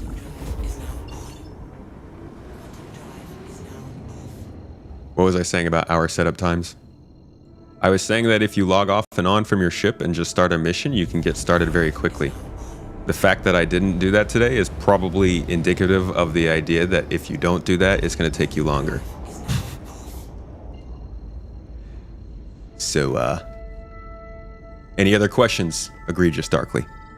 If you want, I can show you how easy it is to log off and then log back on and get started in the game. Yes, you're going to run into glitches, but I think if you're starting from a space station or a city, then you're selling yourself short on what the experience of the game could be. It's more unstable than it used to be because, well, yes. I'll just give you the straight up answer. Yes.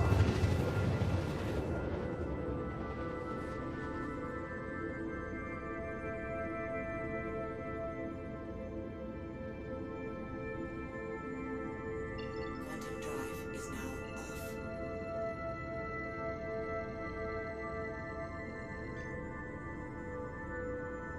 off. Juker, I don't. If you want to prove something about what they're doing with this game, my stream chat's not the place to do it. Go make a Spectrum post, go make a video, go make a nice, easy to read explanation of why they only care about ships and not anything else. Otherwise, you're just ranting in chat and it's not going to get us anywhere. Rep system. Many new JPEGs. They've actually dropped the amount of JPEGs they release now. So that's something that has changed in 3.18. We get a lot less concept ships and JPEGs. They go generally for more straight to flyable ships, which still doesn't necessarily mean the backlog's getting taken care of, but it does lead to, I think, less of the backlog growing.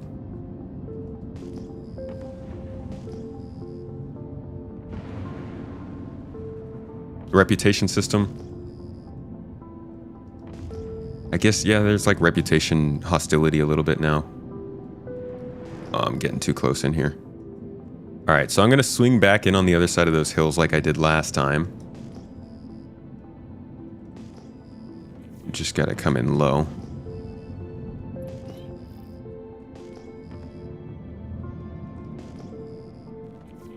Just can't see anything. Hope by the time you're 70 they fix the elevators. Man, I hope by the time the game's ready.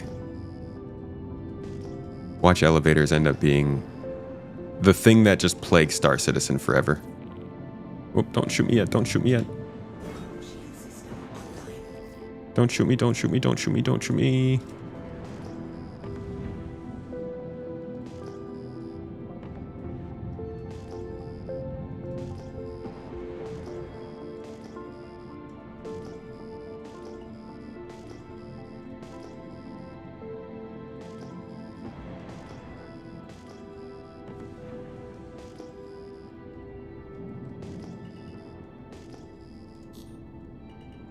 Okay. This looks like a good enough spot.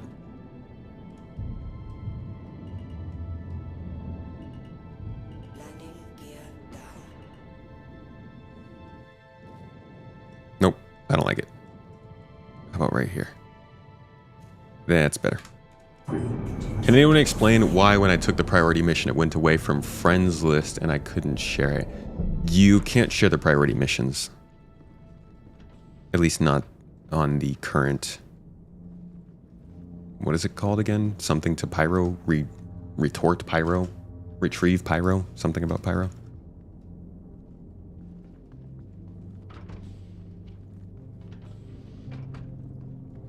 Oh, come on, mate.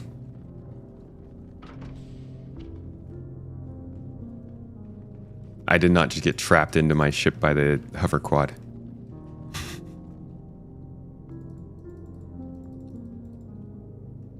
The door opened before. Thank you. God.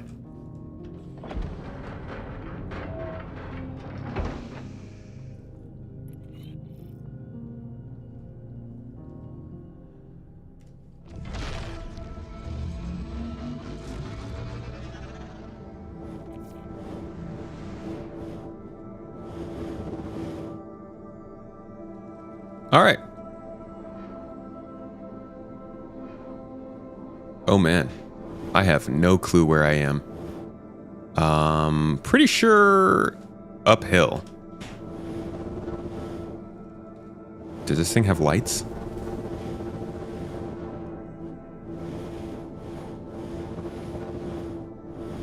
No, just got to ride in darkness? Okay. Okay, sounds like things are going well. Brother, why don't I have lights on this?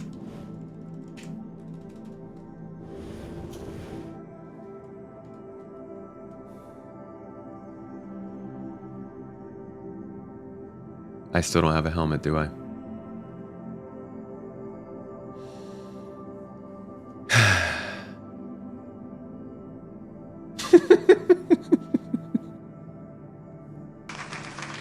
I quit Star Citizen.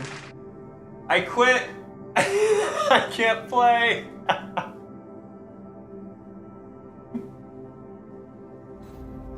I forgot my helmet again. Chad, we have a command for that. Exclamation point helmet. I went all the way back to the space station. I got a new spaceship. I got a ground vehicle. I had all my equipment. I spent all that time. The time I was out. Yeah. And then I didn't. There we go. Now the exclamation point helmet pops up. Before, whenever he needs a helmet, you guys. All right, you know what?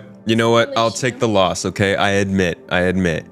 If you suck at this game as much as I do, then yes, it will take you an hour to start off, no matter what you do. All right? I'll take that L. That's on me. I'm real good at showing off the actor status system in this game. I think that's my... I got you a taco. Thank you.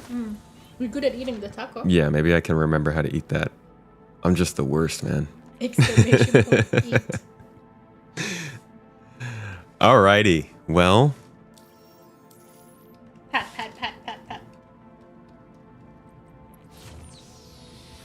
You were almost going to say something, but figured he put on the helmet, right? Yeah, right? He wouldn't just go through all this and not You put a would helmet on, think, right? But we have a command for a reason. He's paying attention to the game.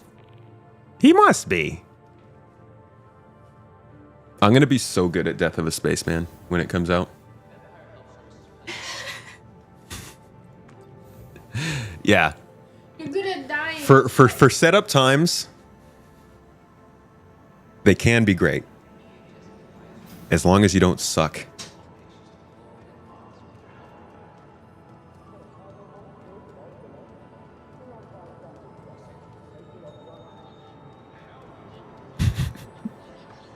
Why, you always do third person? Hey, look, I don't have a helmet on.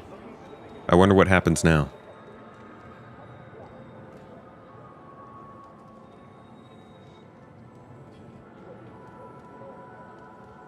Why don't we just, like, take a freaking ship combat mission or something? No, you know what? I'm going to complete this mission. I'm going to do it. I'm going to go to this place. I'm going to kill those people. And get my due. If you do boring contracts from station to station running cargo, then you never need a helmet. Hey. Who would have thought staying in space is better?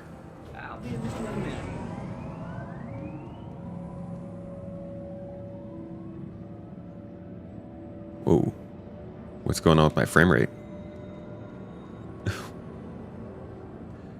What is going on?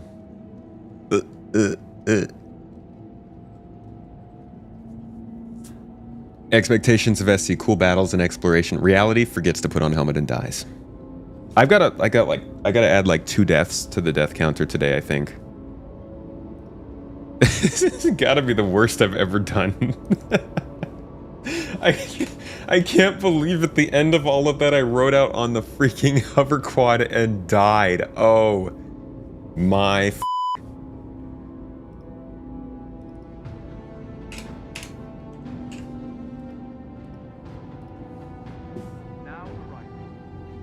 Apparently, if you don't wear a helmet, you die. It was a hard lesson, but you learned. I didn't learn. I can guarantee you I did not learn. I will make this mistake again. And again. And again. An icon on the HUD when you don't have a helmet on would be nice. Yeah, man. Something would be nice.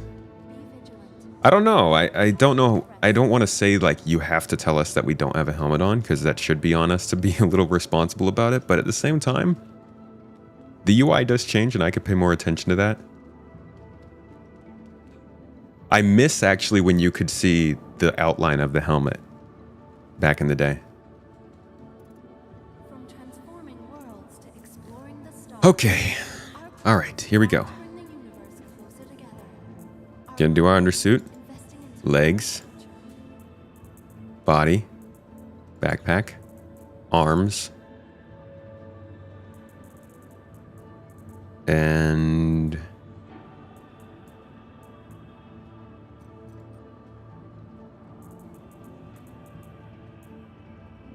Obey all security and customs personnel at all times. the most important part. Job is your safety.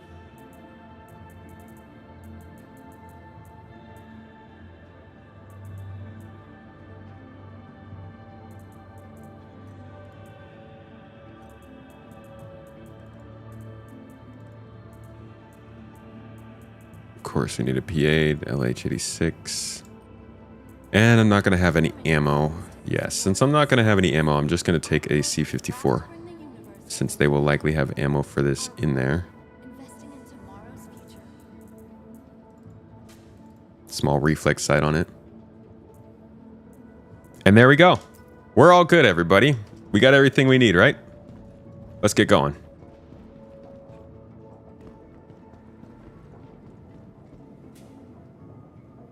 Want your company to be in good company? Our corpse Oh, that little circle in the bottom right? Okay, I could keep an eye on that. Yeah, I'm trolling you. Don't worry. I didn't forget. But this is actually how I do forget. This is how I like, I'm joking. I forgot my helmet. And then watch, I'm going to get into conversation with y'all. We're going to start talking about things. I'm going to not pay any attention. And then before you know it, I'm not going to have a helmet. So I'm just going to keep saying helmet to myself. Helmet. Helmet. Helmet. Helmet. Helmet. Helmet. Helmet.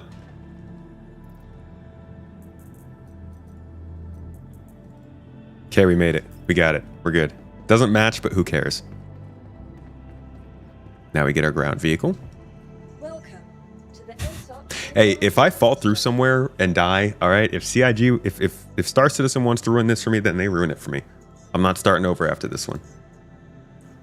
Doing all my things. Has been delivered to the following location. You'd think your character would make a bigger deal about choking? Yeah, it's the game's fault. They don't, there's no atmosphere vacuum in the ship when I open the door, right? I should be choking as soon as I open the door. That's how I would know. It's totally Star Citizen's fault.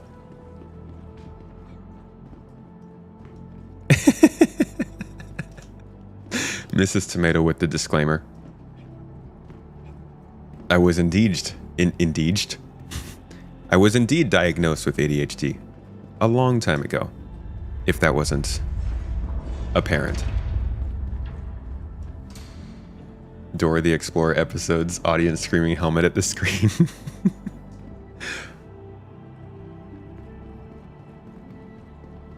Come up with a new song for it. Where is the helmet? Haunted Island. Where is the helmet?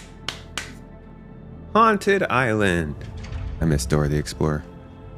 It's good shit. Take your Vyvanse and put your helmet on. I was unfortunately pre-Vyvanse. I had to suffer through freaking Adderall for most of my life. Adderall and Ritalin. And then at one point I just decided, you know what? I don't like this anymore. Now I'm just kind of going it, I don't know. Going it raw, for lack of a better word. You don't know why Star Citizen and cargo hauling is so soothing for your ADHD? It tickles your brain, stacking and unstacking. Honestly, I can't take it all in. Probably why I forget my helmet all the time. But you know what? I still have fun.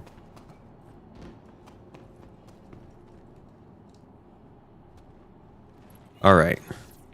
We hide this. Because we still can't get our vehicles on our freight elevators. I don't know what's going on there. Whee! Whoa, whoa, dude!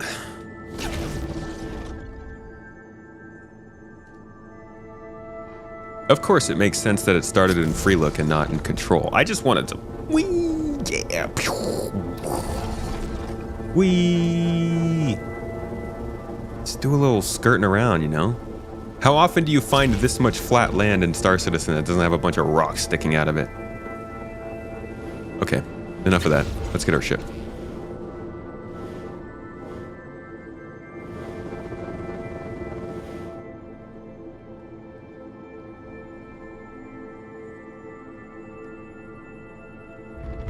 Oh! Ow!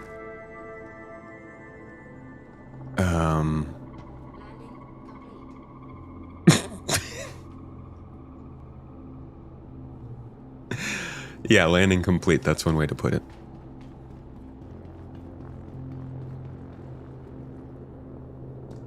Welcome to the ASOP vehicle retrieval system.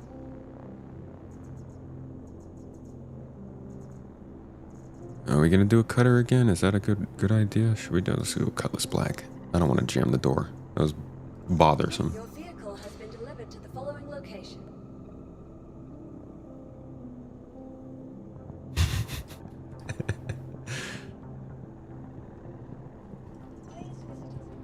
Thank you, Hoverquad. Super kind. What's up, Wang Mahler? Good name. Surprised Twitch let that one go.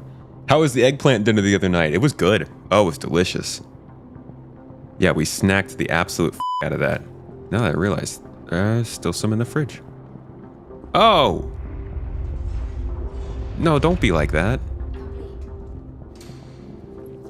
Don't turrets shoot at all flying vehicles now? I hope not.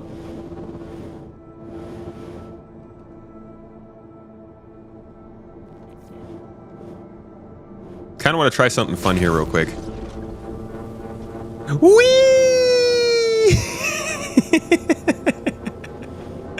Yay! Okay, that was fun. Hey, cool. I can prep the ship before it even gets all the way up. Oh, geez. Okay. Oh, maybe this is a bad idea.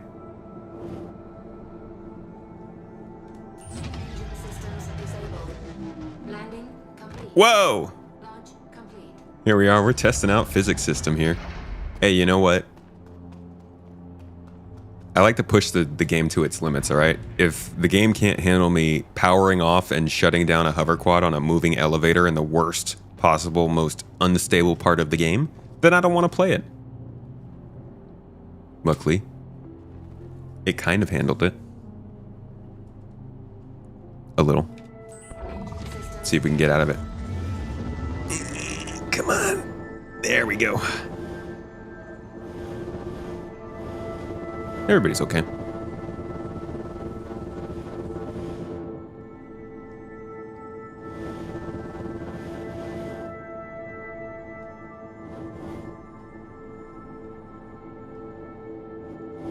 Whew, so much more space I can even turn around in here.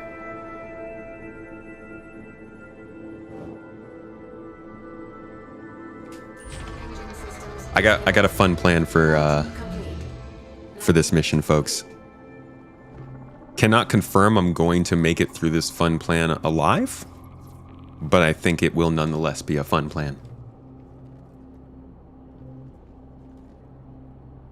If the door just closes.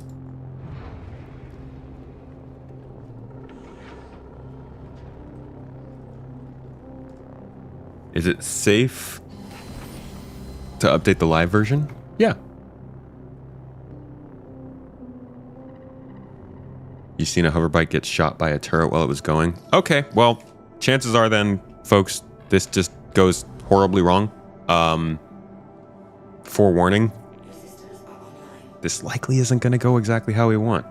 Just be prepared for us to end this in death and destruction.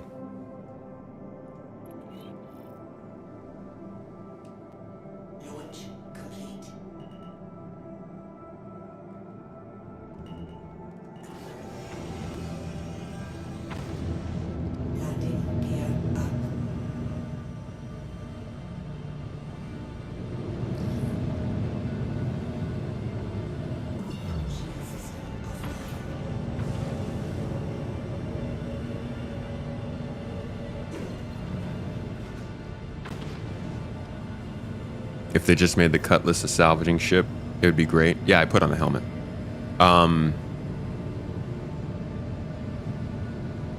It'd be cool if they finally made utility mounts allow for other attachments, because then you could put a salvaging arm on the back of your Cutlass Black, where the tractor beam is, and technically it is a salvaging ship. I am indeed going to jump out over the location.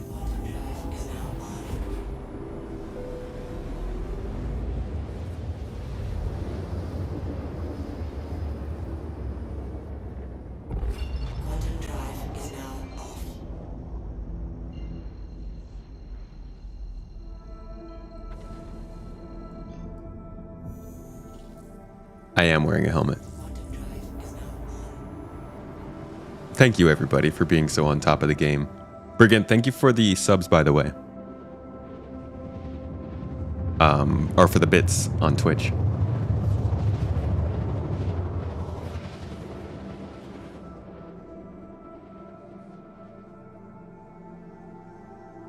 All right, now assuming cruise control works, the goal right now is going to be to set the ship to fly over the outpost, and then I will be jumping out of the ship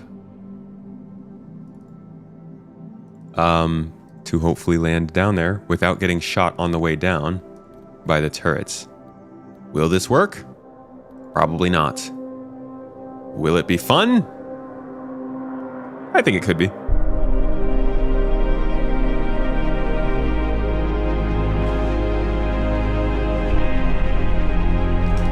First thing we need to do is get to a proper height.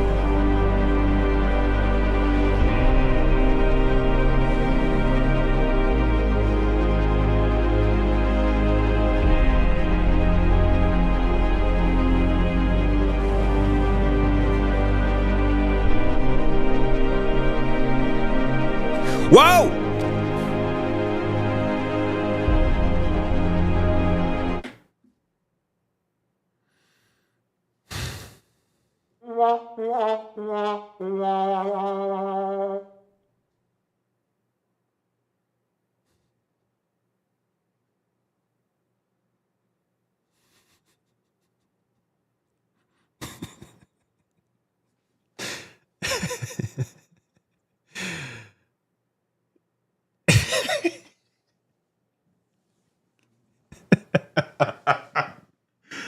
Oh God.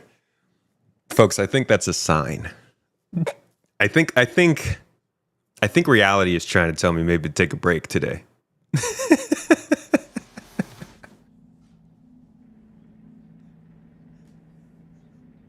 I can't even play Star Citizen. Oh my Lord. Hey, you know what? At least we had our helmet. Can you imagine, like, reporting this to the company that I took the bounty with? I'm like, hey, I've been trying to take this mission for you for the... Oh. Hi there. Huh? Oh, I've been recording it. No, I recorded it horizontal because I still don't have the replay buffer working for that.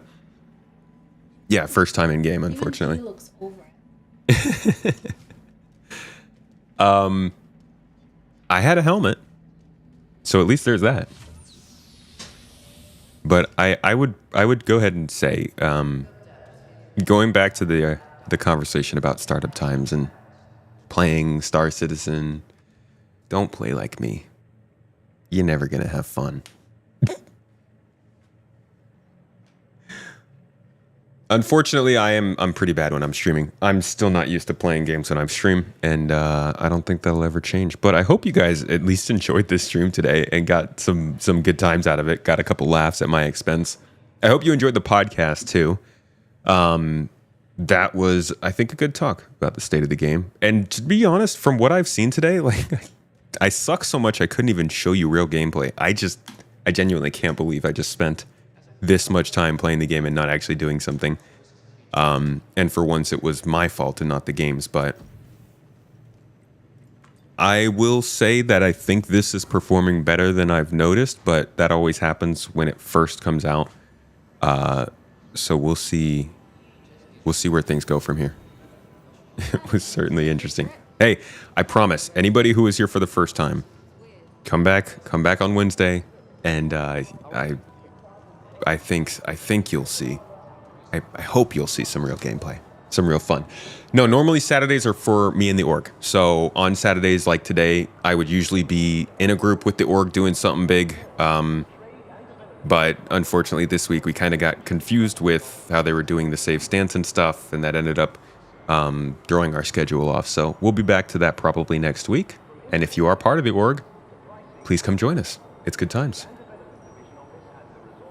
Yeah, being able to see the surface of the moon would certainly help with that kind of stuff. I ran into the ground orifice. I was going faster than I thought.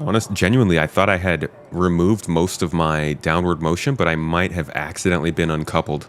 I don't think I was decoupled, but I was going faster downward than I thought I was, and I hit the ground because I couldn't see. My bad. But yeah, anyways, that's it, everybody. Hope you enjoyed this. I will see you again on Monday. We'll be chatting. We'll be talking. We will look into what's going on with the game, how it's running, how people are talking about it. Just more of what we've done today, really. And I hope to see you there. Gonna drop you on... Welcome to Io North Town, Area 18's Premier Centre for Business Development. Please consult any of our... my man Paul got you guys another podcast going on. Wonderful. We've got Griffin, Fastcart, and Fists to Face in the chat. I want you guys to go in there and tell them all hello. Give them a good day, good time. Let them know they're appreciated. We love a good podcast, a good talk show. And make sure to ask Paul about the Redeemer, please. Just go in there and start asking Redeemer. Drop the toes emotes. Drop all the dancing emotes. Make the noise. Let them know who we are. Toes Gang is in there. You guys are great. Love you all. You're good folks. Treat yourself well. Eat something you love today. Hang out with somebody you love. Hug yourself. Have a good time. Catch y'all on Monday. Bye-bye.